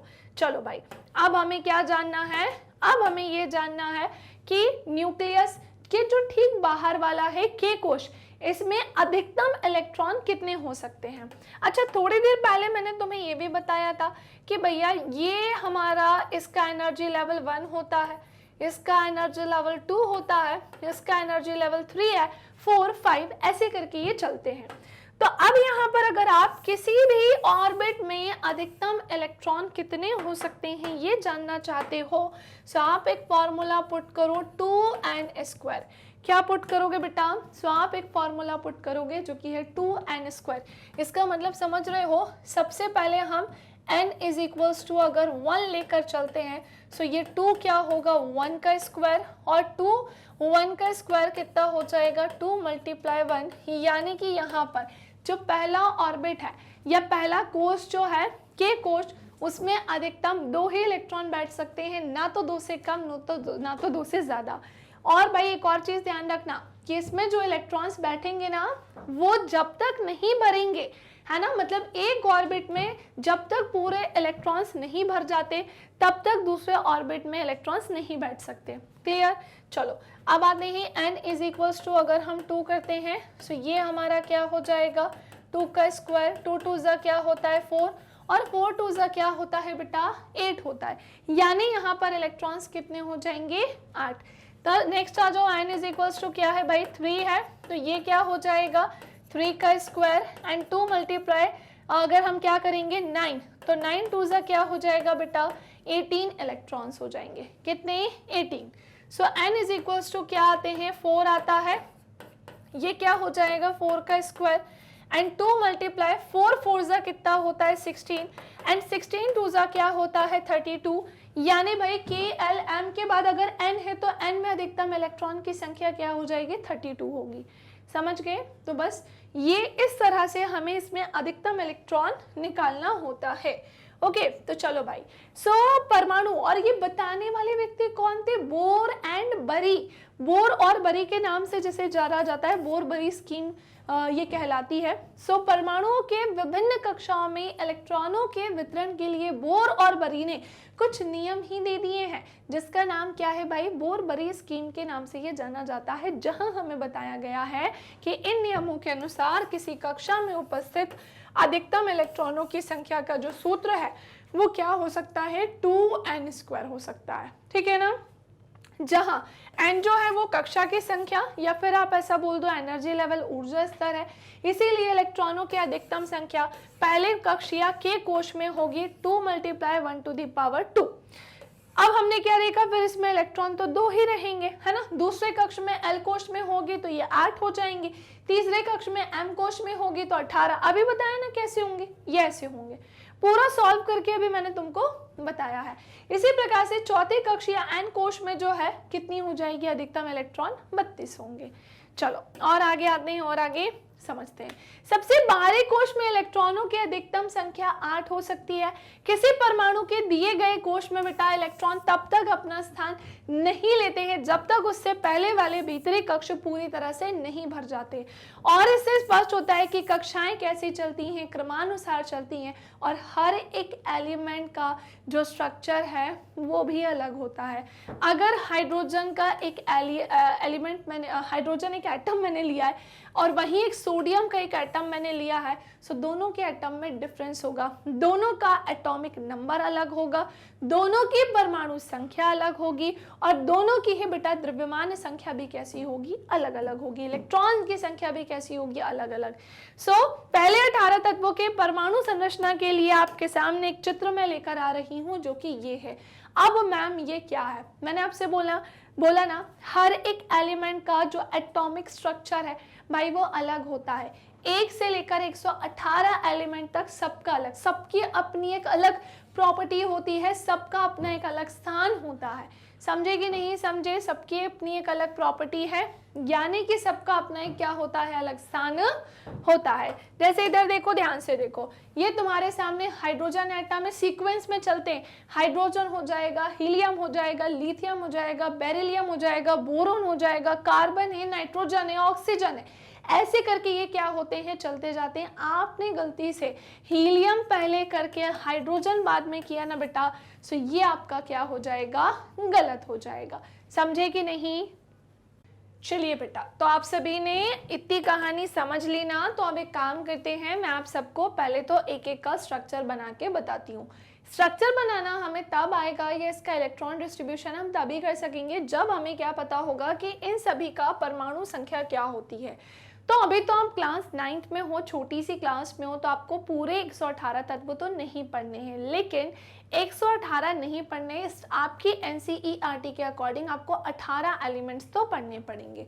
सो ये क्या है, हमारा हाइड्रोजन का एक एलिमेंट है ना, हाइड्रोजन का एक एटॉमिक स्ट्रक्चर, एटम है बेसिकली, और ये हीलियम है, ये हमारा क्या हो जाएगा, लिथियम, बेरिलियम, बोरोन हो जाएगा, कार्बन, नाइट्रोजन, ऑक्सीजन, फ्लोरीन है ना, नियॉन हो जाएगा, सोडियम है, मैग्नीशियम है, एल्यूमिनियम है, सिलिकॉन है, फास्फोरस है, सल्फर है, क्लोरीन है, ऑर्गन है, ये सभी यहाँ पर एलिमेंट्स दिए हैं। सीक्वेंस बेटा अगेन मैं रिपीट कर दूँ, यही होगा अलग, अदरवाइज आपका पूरा स्ट्रक्चर क्या हो जाएगा, खराब। सबसे पहले तो मैं आपको यहाँ पर हाइड्रोजन के बारे में बता देती हूँ, है ना। सबसे पहले तो मैं आपको यहाँ हाइड्रोजन, जिसकी परमाणु संख्या कैसी होती है, 1, इसका मतलब ये हुआ कि अगर हाइड्रोजन के बेटा परमाणु संख्या 1 है, यानी कि इसके कितने एलिमेंट्स होंगे, मतलब इसमें कितने इलेक्ट्रॉन होंगे। सो सबसे पहले तो मैं हाइड्रोजन को लेकर ही बात कर रही हूँ, और इसका जो एक एटम है वो कुछ इस प्रकार का दिखाई देगा। कैसा दिखाई देगा, सो भाई ये कुछ इस प्रकार का दिखाई देगा, और वेरी इंपॉर्टेंट, इसमें नंबर ऑफ इलेक्ट्रॉन्स भी कितने होंगे, जो इसका एटॉमिक नंबर है उतने ही इसमें इलेक्ट्रॉन्स होंगे, और वो एक ही होगा। मैंने इस तरह से इसका एक एटम बनाया है जहाँ पर एक ही इलेक्ट्रॉन इसमें क्या होगा, बैठा होगा। हाइड्रोजन के बाद नेक्स्ट आ जाओ किसकी तरफ, हीलियम की तरफ, जिसकी परमाणु संख्या क्या होती है बेटा, 2 होती है ना। तो अब मैंने इसका अगेन सेम इसका न्यूक्लियस बनाया, और मैंने इसमें क्या बना दिया है, सो मैंने इसमें बना दिया है इसका ऑर्बिट, ठीक है। सो हमने देखा कि इसका जो एटम है वो कुछ इस प्रकार से दिखाई देगा, यानी कि इसमें नंबर ऑफ इलेक्ट्रॉन्स कितने होंगे बेटा, सो इसमें नंबर ऑफ इलेक्ट्रॉन्स कितने होंगे, 2 होंगे। कोई कंफ्यूजन, चलो हाइड्रोजन हो गया, हीलियम हो गया, नेक्स्ट आ जाओ लिथियम की तरफ। अच्छा, एक चीज और मैंने आपको जस्ट अभी बताई थी कि भाई अगर पहला ऑर्बिट कंप्लीट नहीं होगा, सो जो इलेक्ट्रॉन्स है वो दूसरे ऑर्बिट में नहीं जा सकते हैं। अब हमने क्या देखा, यहाँ पर तो ऑर्बिट कंप्लीट हो गया था, हुआ था कि नहीं, ये हमारा क्या था, न्यूक्लियस, और हमने क्या देखा कि ये इसका क्या है भैया, ऑर्बिट है, और हमने देखा कि ये भी इसका क्या है, ऑर्बिट। मैंने पता है ये क्यों बनाया, क्योंकि यहाँ पर तो 2 ही बैठ सकते हैं ना बेटा, 2 से ज्यादा नहीं बैठ सकते, और एक फिर कहाँ बैठेगा, नेक्स्ट वाले में। ये मैंने आपको लिथियम का एक एटम बनाकर बताया है। किसी को कोई कंफ्यूजन, किसी को कोई समस्या। चलिए, हाइड्रोजन है, हीलियम है, लिथियम है, इसके बाद हमारा बेरिलियम था, है ना, फिर हमारा क्या था भैया, कार्बन था। सो अब आते हैं हम किसकी तरफ, बेरिलियम की तरफ, जिसकी परमाणु संख्या क्या होती है, 4 होती है, एंड बेटा इसमें नंबर ऑफ इलेक्ट्रॉन्स भी कितने होंगे, सो नंबर ऑफ इलेक्ट्रॉन्स भी कितने होंगे, 4 होंगे। सो मैंने इसका ये बना दिया न्यूक्लियस, और मैंने इसके यहाँ पर क्या बना दिए हैं बेटा, ऑर्बिट्स बना दिए हैं, और मैंने आपको क्या बोला कि यहाँ पर इसके क्या होंगे, 2 इलेक्ट्रॉन बैठेंगे, और 2 इलेक्ट्रॉन जो है यहाँ पर बैठेंगे। कोई कंफ्यूजन, बैठा दिए, ठीक है। नेक्स्ट आते हैं, अब हमारा क्या हो जाएगा, कार्बन, ऐसे करके सारे ही बैठेंगे।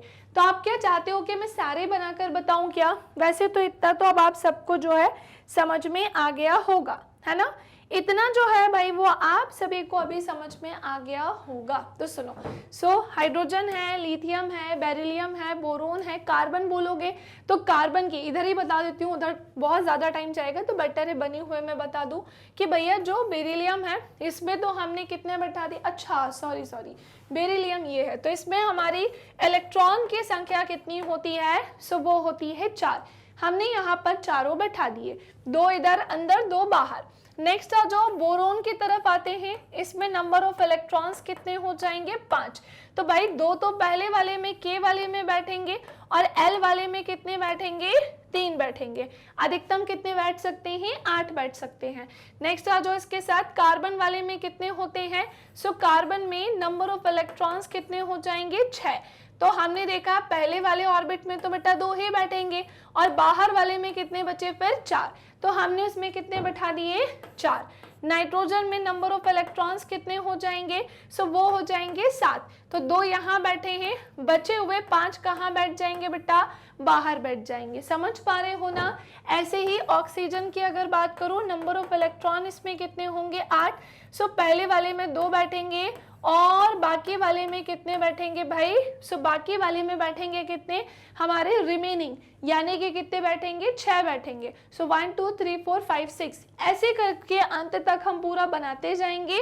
और हमने देखा कि लास्ट में ऑर्गेन जिसकी परमाणु संख्या 18 होती है, यानी कि भाई इलेक्ट्रॉन्स भी कितने होंगे? 18 होंगे। 2 यहाँ बैठा दिए, 8 हमने यहाँ बैठा दिए, 10 ऐसे हो गए। बाद में 8 हमने यहाँ पर और बैठा दिए। किसी को कोई कंफ्यूजन, कोई समस्या? चलो, तो ये कहानी यहाँ पर होती है फिनिश। मैंने आपको पहले 18 तत्वों की परमाणुविक संरचना की व्यवस्था, इलेक्ट्रॉन कैसे व्यवस्थित होते हैं, ये कहानी समझाई है। नाउ अब हम आते हैं बहुत ही इंपॉर्टेंट सेक्शन की तरफ कि भिन्न शैलों में इलेक्ट्रॉन के वितरण के साथ पहले 18 तत्वों के परमाणुओं का संयोजन हम यहाँ देखने जा रहे हैं। चलो देखते हैं। ये टेबल तुमको रटी रटाई होनी चाहिए, ये सब तुम्हें क्या होना चाहिए बेटा? रटा होना चाहिए। तो पहले तो अभी मैं वैलेंसी तुम्हें नहीं सिखा रही हूँ, केवल इतना सिखा रही हूँ ये चार्ट तुम्हें क्या बता रहा है, फिर मैं तुम्हें सबकी वैलेंसी निकालना भी सिखाऊंगी। पहले मैंने 18 ही एलिमेंट्स लिए हैं क्योंकि तुम्हारी क्लास 9 की एनसीईआरटी में तुमको पूरे 118 नहीं पढ़ने हैं, 18 पढ़ने हैं, इसीलिए मैंने सबसे पहले 18 एलिमेंट्स लिए हैं। जहां हाइड्रोजन की परमाणु संख्या, जहां हाइड्रोजन क्या है? सबसे पहले होगा हीलियम है, लिथियम है, बेरिलियम है, बोरोन है, कार्बन है, नाइट्रोजन है, ऑक्सीजन है, फ्लोरीन है ना? ये सब इसमें आ रहे हैं। तो मैंने आपसे बोला ना ये सीक्वेंस में होंगे, और अगर ये सीक्वेंस में होंगे तो इन सब की परमाणु संख्या भी कैसी होगी भाई? सीक्वेंस में ही होगी। और इन सभी की प्रोटॉन संख्या भी कैसी होगी भाई? अभी मैं आपको बताऊंगी परमाणु संख्या क्या होती है। प्रोटॉन संख्या बराबर परमाणु संख्या, जो होगी प्रोटॉन की संख्या वही क्या होगी? परमाणु संख्या होगी। तो दोनों हमने देखा सेम चल रहे हैं। फिर हमने देखा न्यूट्रॉन की संख्या, तो यहाँ पर हमें क्या मिली? न्यूट्रॉन की संख्या कुछ भी नहीं। फिर हमने देखा यहाँ 2 4 5 6 7 8 10 ये न्यूट्रॉन की संख्या है। फिर हमने क्या देखा कि भैया यहाँ पर वही परमाणु की संख्या जो हमें दिख रही थी या प्रोटॉन की संख्या सेम वही हमें क्या दिख रही है? इलेक्ट्रॉन की संख्या। अब बात आ रही है कि मैम ये क्या है? इसे हम बोलते हैं इलेक्ट्रॉन का वितरण, यानी कि इलेक्ट्रॉन्स डिस्ट्रीब्यूशन। जहां हमने देखा कि एल एम और ये क्या हो जाएगा? एन होगा। के वाले में नंबर ऑफ इलेक्ट्रॉन्स कितने बैठेंगे? 1 बैठेंगे, है ना? और एल वाले में कितने बैठेंगे? जरूरत ही नहीं है क्योंकि हाइड्रोजन की परमाणु संख्या 1 है, इलेक्ट्रॉन की संख्या भी 1 है, यानी के वाले में 1 ही इलेक्ट्रॉन होगा। हीलियम वाले में कितना होगा? के वाले में 2 इलेक्ट्रॉन। लिथियम में आ जाओगे तो इसमें 2, इसमें 1 होगा। बेरिलियम में आ जाओगे इसमें 2, इसमें 2 होगा। तो वो जो मैंने अभी आपको पूरा बनाकर दिखाया ना, उसे के एल एम में एम एन में इस तरह से डिस्ट्रीब्यूट करते हैं। एंड लास्ट में आपको इसकी क्या दिख रही होगी? वैलेंसी, है ना? तो हाइड्रोजन का जो परमाणु है उसमें एक ही हाइड्रोजन का एक एटम है, उसमें परमाणु संख्या भी एक है, प्रोटॉन की संख्या एक है, इलेक्ट्रॉन, तो ये अपने अष्टक को कंप्लीट, अष्टक तो नहीं, ऐसा ये बोलना चाहिए कि भाई उसके पहले वाले कोश में 2 ही इलेक्ट्रॉन होने चाहिए, जहां पर इसके पास एक है तो ये अपने एक का क्या कर देगा, त्याग कर लेगा, इसीलिए यहाँ पर 1 वैलेंसी है। अब हीलियम में हमने क्या देखा भाई, सो हीलियम में हमने देखा कि भाई यहाँ पर तो 2 ही इलेक्ट्रॉन होने चाहिए थे और इसमें इलेक्ट्रॉन की संख्या भी 2 है, तो ना ही इसे इलेक्ट्रॉन को त्याग करना पड़ेगा, ना ही इसे क्या करना होगा, ग्रहण। अब मैं क्या बोल रही हूँ, तो इधर सुनो, मैं ये बोल रही हूँ कि अगर जैसे वैलेंसी भी लगे हाथ, थोड़ा सा एक्सप्लेन कर देती हूँ, थोड़ा सा नहीं पूरा। जैसे मैंने आपको क्या बोला कि एक पॉइंट आपको मिलेगा यहाँ संयोजकता, जिसे हम क्या बोलते हैं भाई, वैलेंसी। तो वैलेंसी पता है कैसे एक्चुअली में फाइंड की जाती है, सो वैलेंसी फाइंड करने का एक तरीका होता है, और वो तरीका क्या है, तरीका ये है भाई कि इसमें आपको इलेक्ट्रॉन का या तो वितरण करना होगा, है ना, डिस्ट्रीब्यूशन, इलेक्ट्रॉन का या तो आप त्याग करेंगे या तो ग्रहण करेंगे। अब आप सभी सोच रहे होंगे कि मैम इलेक्ट्रॉन का त्याग और ग्रहण क्यों करना होता है, तो सुनो, आप संयोजकता पहले समझो कि संयोजकता निकालने के लिए, किसी भी एलिमेंट की वैलेंसी निकालने के लिए आपको इलेक्ट्रॉन का या तो त्याग करना होगा या तो आप उसे क्या करेंगे भाई, ग्रहण करेंगे, क्लियर, या तो आप उसका क्या करेंगे, त्याग, या तो आप उसे क्या करेंगे भाई, ग्रहण करेंगे। जब भी इलेक्ट्रॉन का सेक्रीफाइस करने की बारी आती है या फिर इलेक्ट्रॉन के त्याग करने की बारी आती है, तो हमेशा, है ना, इलेक्ट्रॉन पे चार्ज कैसा होगा अभी वहां बताऊंगी, लेकिन संयोजकता हासिल करने के लिए इसका त्याग होगा, या तो इसे ग्रहण किया जाएगा, या फिर इलेक्ट्रॉन्स की क्या होती है, साझेदारी होती है, क्लियर। तो सुनो, इलेक्ट्रॉन का क्या किया जाएगा, 2 सिचुएशन समझेंगे, 2 चीजें जानेंगे, और वो चीजें क्या है, सो इसका या तो फिर क्या किया जाएगा, त्याग, या तो फिर इसे क्या किया जाएगा, ग्रहण किया जाएगा, क्लियर, या तो फिर क्या किया जाएगा, त्याग, या फिर क्या किया जाएगा, ग्रहण किया जाएगा। जब भी इलेक्ट्रॉन का त्याग किया जाता है सो चार्ज हमेशा पॉजिटिव आएगा, और जब इसे ग्रहण किया जाता है सो चार्ज हमेशा कैसा आता है, नेगेटिव आता है। हम कई बार देखते हैं ना कि भाई ऐसी चीज़ें हमें लिखी हुई मिलती हैं, तो एक्चुअली में ये क्या होता है, ये सोडियम का एक एटम होता है, एंड वेरी इंपॉर्टेंट, ये सोडियम का क्या होता है, एक आयन होता है। सोडियम एटम है और सोडियम क्या हो जाएंगे, आयंस हो जाएंगे। कोई कंफ्यूजन, कोई समस्या, कोई डाउट, ओके। तो मैंने आपको ये पूरा यहाँ पर अच्छे से क्या कर दिया है, एक्सप्लेन कर दिया है, और मैं उम्मीद करती हूँ कि ये सब आपको अच्छे से समझ में आ गए होंगे, ठीक है। चलिए नेक्स्ट कहानी की तरफ अब हम आते हैं कि मैम हमें त्याग क्यों करना है, ग्रहण क्यों करना है। तो सुनो, इसके पीछे भी एक रीजन है, पहले पूरा समझाती हूँ फिर थ्योरी डिस्कस करेंगे, जिसके लिए मुझे तुम्हें थोड़ा सा अंतर करवाना पड़ेगा सोडियम एटम को लेकर, और मुझे अंतर करवाना पड़ेगा सोडियम आयन को लेकर। पहली बात तो सोडियम एटम की अगर मैं बात करूं, फर्स्ट ऑफ ऑल ये क्या है बेटा, सो ये क्या है, एक एटम है, हिंदी में जिसे हम क्या बोलते हैं, परमाणु बोलते हैं। वहीं सोडियम का ये क्या हो जाएगा, सो ये क्या हो जाएगा, आयन हो जाएगा, ठीक है। ये क्या है, आयन है। लेकिन एक सोचने वाली बात है कि मैम ये एक एटम एक आयन में कन्वर्ट कैसे हुआ, ये एक एटम या आयन में कन्वर्ट कैसे हुआ, क्योंकि उसके पीछे बेटा रीजन है। सोडियम का एक एटम इसलिए है, फर्स्ट ऑफ ऑल इसका जो एटॉमिक नंबर है, क्लियर, यानी कि इसकी जो परमाणु संख्या है, क्लियर, इसका एटॉमिक नंबर यानी कि इसकी जो परमाणु संख्या है वो कितनी होती है, सो इसकी परमाणु संख्या जो है भाई वो होती है 11, यानी कि क्या होती है, 11 होती है, क्लियर। और हमने क्या देखा, सोडियम आयन की अगर मैं बात करती हूँ, किसके बारे में, सोडियम आयन की। अच्छा, उसके पहले देखो कि इसमें ना नंबर ऑफ इलेक्ट्रॉन्स भी कितने होंगे, सो नंबर ऑफ इलेक्ट्रॉन्स भी ना 11 ही होंगे। वहीं लेकिन हम आयन में जाएंगे तो यहाँ पर नंबर ऑफ इलेक्ट्रॉन्स आपको कितने मिलेंगे, 10 मिलेंगे। ये डिफरेंस है जिसके कारण ये एटम और ये क्या हो जाएगा, आयन होगा। अच्छा सुनो और समझाऊं, चलो समझो। हमने देखा कि बेटा ये क्या है, एक न्यूक्लियस यानी कि नाभिक है, और बाहर इसके क्या है, ऑर्बिट्स होते हैं जिसमें हम इलेक्ट्रॉन्स को क्या करते हैं, अरेंज करते हैं। तो आपको मैंने बताया है, पहली बात तो इसका एटम बनाओ। कैसे बनाओगे, आपको 11 इलेक्ट्रॉन्स इसमें बैठाने होंगे। पहले वाले में कितना बैठा सकते हो, 2 से ज़्यादा नहीं। दूसरे वाले में कितना बैठा सकते हो, सो वो बैठा सकते हो आप 8, और 8 से ज़्यादा नहीं। फिर बचा क्या, 1, तो लास्ट वाले में आप कितना बैठा सकते हो, सो लास्ट वाले में आप बैठा सकते हो क्या, 1 ही। कोई कंफ्यूजन, लास्ट वाले में आप 1 ही बिठा सकते हो। सो इस तरह से नंबर ऑफ इलेक्ट्रॉन यहाँ कितने हो जाएंगे, 11 ही होंगे। लेकिन ये तो सोडियम का एक एटम है, आयन नहीं है। फिर मैम आयन में क्या डिफरेंस होता है, तो सुनो, उसको बताने के पहले इसको मैं अच्छे से कवर कर दूं। ये प्रोटॉन न्यूट्रॉन से बाहर न्यूक्लियस में पाया जाता है, इलेक्ट्रॉन ऐसे अरेंज होते हैं। ये के कोश है, एल कोश है, एम कोश है ना, ऐसे करके ये होता है।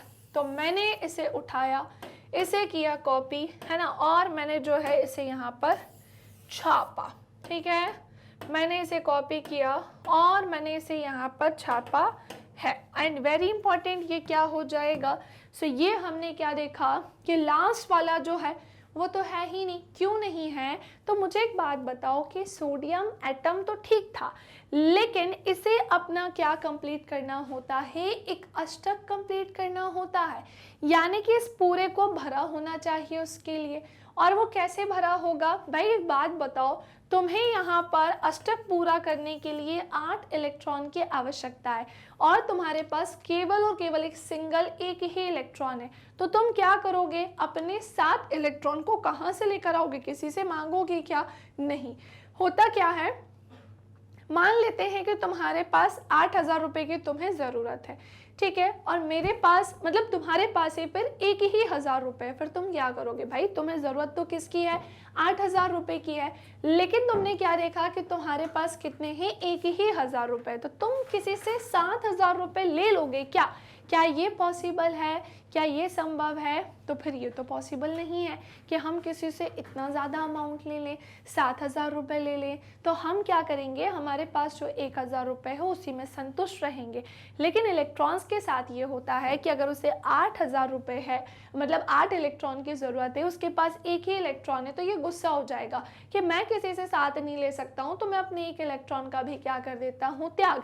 इसने अपने इलेक्ट्रॉन का त्याग किया, तभी मैंने आपको बताया था कि जब भी इलेक्ट्रॉन का त्याग करते हैं सो उस एटम पर जो चार्ज आता है बेटा वो कैसा आता है, पॉजिटिव आता है। इस तरह से हम इसे लिखते हैं। और इसने अपने 1 इलेक्ट्रॉन का त्याग कर दिया, दैट्स वाई सोडियम आयन का जो नंबर ऑफ इलेक्ट्रॉन होता है वो 11 के प्लेस पर क्या हो जाएगा बेटा, वो 10 हो जाएगा।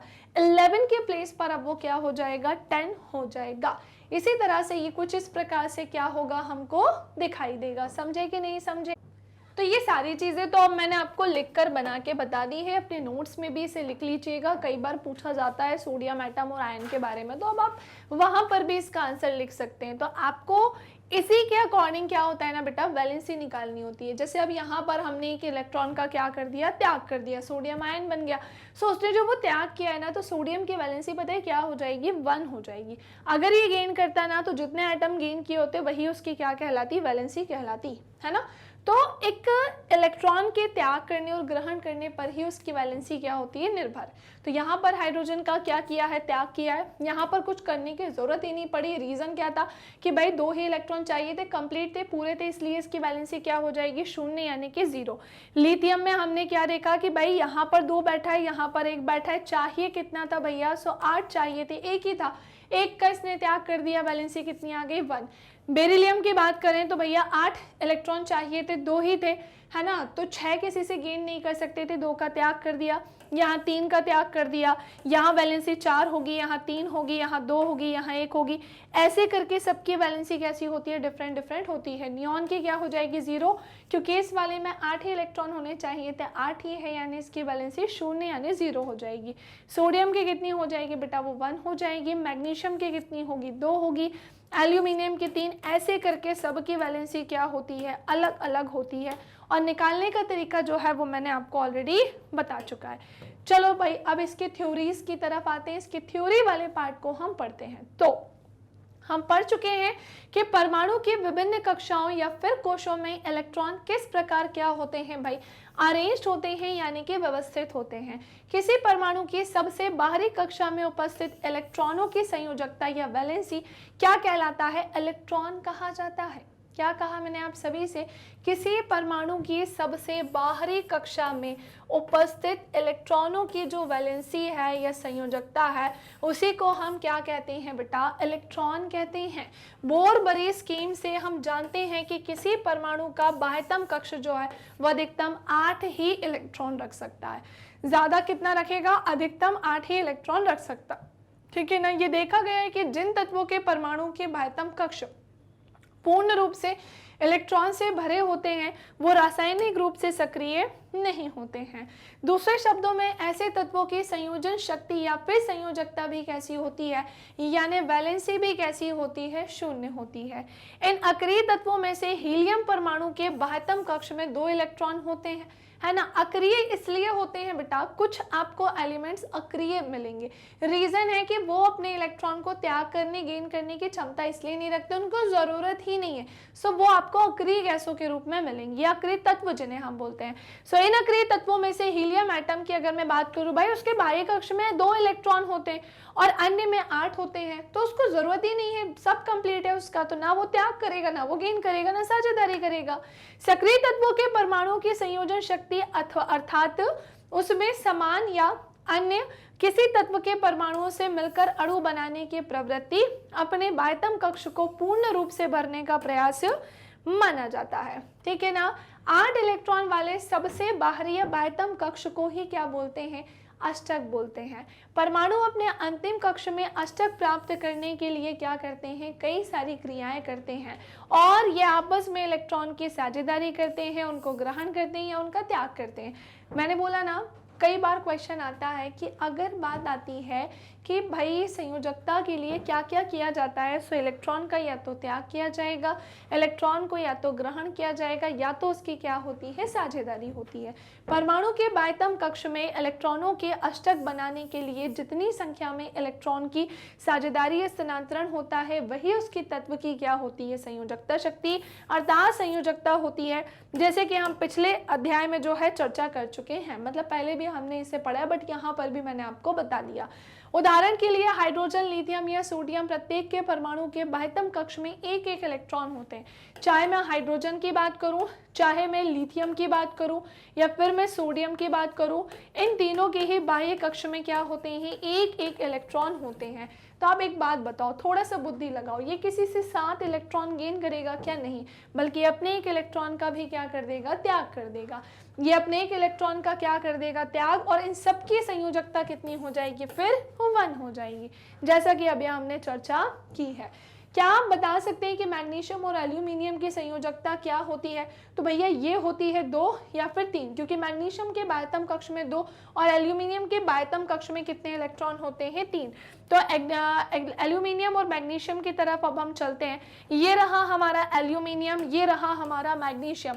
मैग्नीशियम की परमाणु संख्या 12 होती है और एल्यूमिनियम की 13 होती है। ये इसकी वैलेंसी 2 और 3 पता है क्यों आई, देखो इसके K कोश तो पूरी तरह से भरे हैं 2-2 इलेक्ट्रॉन्स के साथ, इसका L कोश भी पूरे तरीके से भरा है 8-8 इलेक्ट्रॉन के साथ, इसका M कोश में तो 2 ही इलेक्ट्रॉन रहेंगे क्योंकि 12 ही होती है इलेक्ट्रॉन की संख्या, और इसमें क्या होंगे 3। अब बुद्धि लगाओ, इसे कितने और इलेक्ट्रॉन चाहिए, 6 चाहिए, इसे और कितने चाहिए, 5। इतना कोई किसी से कैसे ले सकता है, तो अपने ये 2 और 3 इलेक्ट्रॉन का क्या कर देगा, त्याग, और वही उसकी क्या कहलाती है, फिर वैलेंसी यानी कि संयोजकता कहलाती है, ठीक है ना। चलो, तो हमने जान लिया इलेक्ट्रॉन, मैग्नीशियम और एल्यूमिनियम को भी।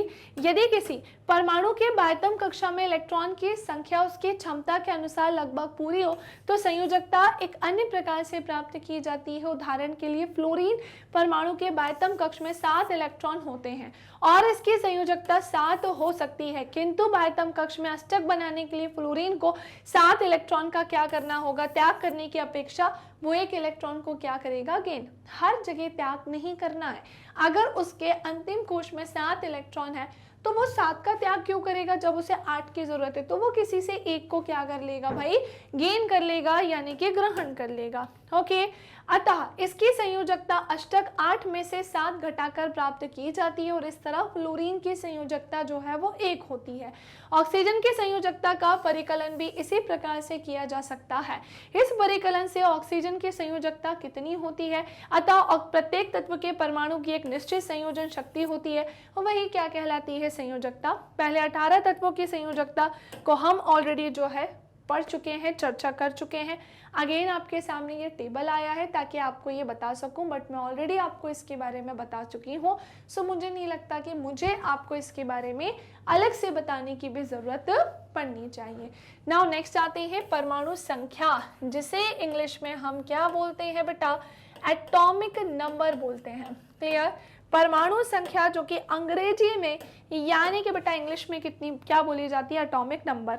चलो थोड़ा सा पॉज लेते हैं, है ना, थोड़ा सा रुकते हैं और आप मुझे बताएंगे कमेंट सेक्शन में क्या आप सभी को समझ में आ गया कि एटॉमिक नंबर क्या होता है, क्या आप सभी को समझ में आ गया कि परमाणु संख्या क्या होती है। मैंने आपको सभी के बारे में यहाँ पर बता दिया है। तो सुनो, हम जानते हैं कि परमाणु के न्यूक्लियस यानी कि नाभिक में प्रोटॉन क्या होते हैं भाई, विद्यमान होते हैं। इनमें क्या पाए जाते हैं, प्रोटॉन पाए जाते हैं। एक परमाणु में उपस्थित प्रोटॉन की संख्या ही उसके परमाणु संख्या को बताती है। बिल्कुल सही बोला है, जो प्रोटॉन की संख्या होगी वही उसकी क्या होगी बेटा, परमाणु संख्या होगी। और एटॉमिक नंबर या परमाणु संख्या को हम कैपिटल Z से क्या करते हैं, प्रदर्शित करते हैं। मैं आपको कुछ एग्जांपल देती हूँ, जैसे हाइड्रोजन की प्रोटॉन की संख्या अगर 1 है तो उसकी परमाणु संख्या भी 1 होगी। हाइड्रोजन के बाद हीलियम की परमाणु संख्या 2 है तो फिर इसकी भी 2 होगी। प्रोटॉन की संख्या 2 है तो परमाणु संख्या भी 2 होगी। हाइड्रोजन हो गया, हीलियम हो गया, लिथियम की अगर परमाणु संख्या 3 है, मतलब प्रोटॉन की संख्या 3 है तो परमाणु संख्या भी 3 होगी। बेरिलियम की बात करूं या बोरोन की बात करूं, अगर इसकी 4 प्रोटॉन की संख्या है या इसकी 5 है तो इनकी परमाणु संख्या भी 4 और 5 ही होगी। समझे कि नहीं समझे? तो ये थी कहानी जो मुझे आप सबको बतानी थी। और आगे सुनो, वास्तव में तत्वों को उनके परमाणु में विद्यमान प्रोटॉनों की संख्या से क्या किया जाता है, परिभाषित किया जाता है। क्लियर, एक्चुअल में जो एलिमेंट्स हो उनको उनके परमाणु में विद्यमान प्रोटॉनों की संख्या से क्या किया जाता है, विभाजित। हाइड्रोजन के लिए Z इज इक्वल्स टू क्या है, 1 है, क्योंकि हाइड्रोजन परमाणु के नाभिक में केवल एक ही क्या पाए जाते हैं, प्रोटॉन पाए जाते हैं। क्या बोला मैंने, हाइड्रोजन के लिए यानी Z इज इक्वल्स टू ये क्या है भाई, 1 है, क्योंकि हाइड्रोजन परमाणु के नाभिक में केवल एक ही प्रोटॉन होता है। इसी प्रकार कार्बन के लिए Z इज इक्वल्स टू 6 है, तो इसी प्रकार परमाणु के नाभिक में उपस्थित प्रोटॉन की कुल संख्या को ही क्या कहेंगे हम, परमाणु संख्या। ठीक है, चलो भाई, एक कहानी तो हमारी डन हो गई कि परमाणु संख्या ही क्या होती है। अब अगली कहानी आती है, मैम द्रव्यमान संख्या क्या है। तो सुनो, एक परमाणु के सब एटॉमिक पार्टिकल्स की स्टडी के बाद अब हम इस कंक्लूजन पर, निष्कर्ष पर पहुंचे हैं कि व्यवहारिक रूप में परमाणु का द्रव्यमान उसमें विद्यमान प्रोटॉन और न्यूट्रॉन के द्रव्यमान के कारण होता है। आपको पता है किसी भी एक एटम का अगर आपको द्रव्यमान निकालना है तो आप वहां पर प्रोटॉन की संख्या और न्यूट्रॉन की संख्या को जोड़कर ही उसका क्या निकाल सकते हैं, मास निकाल सकते हैं, उसकी द्रव्यमान संख्या निकाल सकते हैं। सो ये परमाणु के न्यूक्लियस में विद्यमान होते हैं, इसीलिए इन्हें न्यूक्लियॉन भी कहा जाता है। और परमाणु का लगभग संपूर्ण द्रव्यमान जो है वो कहाँ पर पाया जाता है, उसके न्यूक्लियस यानी कि नाभिक में। फॉर एग्जाम्पल, अगर कार्बन का परमाणु द्रव्यमान 12U है, इसका मतलब ये हुआ कि उसमें प्रोटॉन की संख्या कितनी होगी, 6, और वहीं पर न्यूट्रॉन की संख्या भी कितनी होगी, 6। दोनों को ऐड करेंगे और ये कितना निकाल कर देगा, उसका द्रव्यमान संख्या। इसी प्रकार एल्यूमिनियम का अगर परमाणु द्रव्यमान 27 है तो इसमें प्रोटॉन की संख्या कितनी है भैया, 13 है, और न्यूट्रॉन की संख्या कितनी है, 14, और इनको जोड़ा तो ये कितना निकल कर आ गया, सो ये निकल कर आया 27। एक परमाणु के नाभिक में उपस्थित प्रोटॉन और न्यूट्रॉनों की कुल संख्या के योग को ही हम उसका क्या कहते हैं, द्रव्यमान संख्या कहते हैं। ठीक है, क्या कहते हैं उसकी द्रव्यमान संख्या कहते हैं।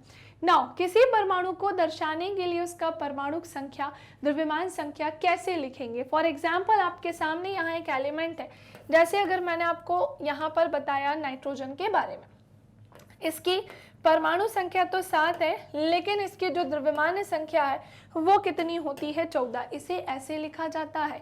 इस प्रकार से हम इसे लिखते हैं। बीच में क्या होता है, किसी भी एलिमेंट का सिंबल आता है और नीचे इस वाले सेक्शन में क्या आता है, उसका एटॉमिक नंबर आता है बेटा। क्लियर, उसका क्या आता है एटॉमिक नंबर, और ये इसका क्या होता है एटॉमिक मास होता है। यही इस प्रकार से आपस में जो है इस तरह से लिखे जाते हैं। सो किसी परमाणु को दर्शाने के लिए परमाणु संख्या, द्रव्यमान संख्या और तत्व का प्रतीक इस प्रकार से लिखा जाता है, जहां पर जो तत्व का प्रतीक है यानी कि जो सिंबल है वो क्या है ऐसे लिखेंगे, ऊपर द्रव्यमान संख्या और नीचे क्या आ जाएगी परमाणु संख्या आ जाएगी। सो उदाहरण के लिए नाइट्रोजन को इस प्रकार से लिखा जाता है। डन, कोई कंफ्यूजन? चलो आगे आते हैं। अब हम अगली कहानी को पढ़ने के लिए, जहां मैं आप सभी को अब समस्थानिक के बारे में बताने जा रही हूँ, यानी मैं आप सभी को बताने जा रही हूँ कि भैया आइसोटोप्स क्या होते हैं।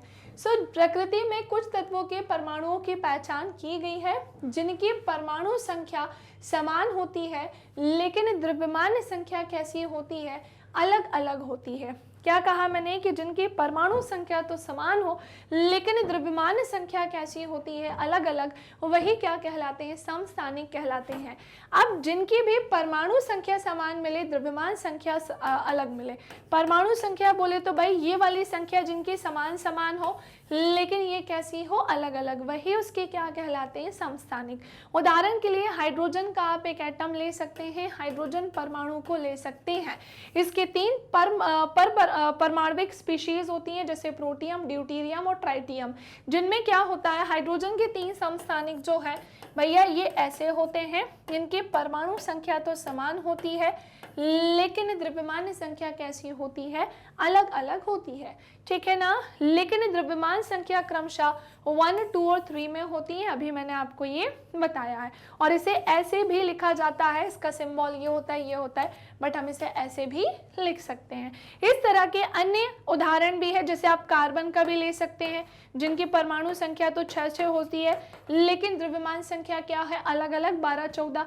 आप क्लोरीन भी ले सकते हैं जिनकी परमाणु संख्या 7 है लेकिन द्रव्यमान संख्या क्या है बेटा 35, 37 है, ठीक है ना, इतनी ही है। ओके नाउ इन उदाहरणों के आधार पर समस्थानिकों को इस प्रकार परिभाषित किया जा सकता है कि एक ही तत्व के परमाणु जिनकी परमाणु संख्या समान लेकिन द्रव्यमान संख्या कैसी होती है भिन्न भिन्न होती है। इस तरह हम कह सकते हैं कि हाइड्रोजन परमाणु के 3 समस्थानिक प्रोटियम, ड्यूटेरियम और ट्राइटियम होते हैं और बहुत से तत्वों में समस्थानिक का मिश्रण भी होता है। किसी तत्व का प्रत्येक समस्थानिक शुद्ध पदार्थ होता है। समस्थानिकों के रासायनिक गुण समान होते हैं लेकिन इनके भौतिक गुण कैसे होते हैं भाई अलग अलग होते हैं। प्रकृति में क्लोरीन के 2 समस्थानिकों रूपों में पाया जाता है, 3:1 के रूप में हम इसे बांटते हैं क्योंकि एक का द्रव्यमान 35 होता है, एक का 37। अब हम मेनली किसे लेकर चलेंगे, क्लोरीन का अगर द्रव्यमान है वही हमें लेकर चलना है, तो वो हम कैसे लेकर चलेंगे, तो हम उसके लिए क्या करेंगे एक कहानी सॉल्व करेंगे। हम क्लोरीन का एवरेज एटॉमिक मास निकालेंगे जो कुछ इस प्रकार से निकलेगा और इस आधार पर जब हम इस पूरे को सॉल्व करेंगे तो हमें क्लोरीन का परमाणु द्रव्यमान 35 लेना है या 37U लेना है, आप सोचना नहीं पड़ेगा क्योंकि हमें पता है कि ये क्या होता है 35.5U होता है। किसी प्राकृतिक तत्व के एक परमाणु का द्रव्यमान उस तत्व में विद्यमान सभी प्राकृतिक रूप से पाए जाने वाले परमाणुओं के औसत द्रव्यमान के बराबर होता है। अगर किसी एक तत्व का कोई समस्थानिक नहीं है तो परमाणु का द्रव्यमान उसमें उपस्थित प्रोटॉन और न्यूट्रॉनों के द्रव्यमान का योग होता है। लेकिन अगर एक तत्व समस्थानिक रूप में प्रेजेंट है तो हमें प्रत्येक समस्थानिक रूप का प्रतिशत जानना होगा, उसका परसेंट निकालना होगा और हम फिर यहाँ से उसके औसत द्रव्यमान की क्या कर सकते हैं गणना। इसका मतलब ये नहीं है कि क्लोरीन का परमाणु द्रव्यमान एक भिन्नात्मक संख्या यानी 35.5U है। इसका तात्पर्य ये हुआ कि अगर हम क्लोरीन की कुछ मात्रा लेते हैं तो उसमें क्लोरीन के समस्थानिक होंगे और उसका औसत द्रव्यमान 35.5U निकल कर आएगा। नेक्स्ट आते हैं समस्थानिकों के अनुप्रयोग की तरफ के। कुछ समस्थानिकों के विशेष गुण होते हैं जिनका उपयोग हम कई सारे क्षेत्रों में करते हैं, जैसे उनमें से कुछ निम्न है।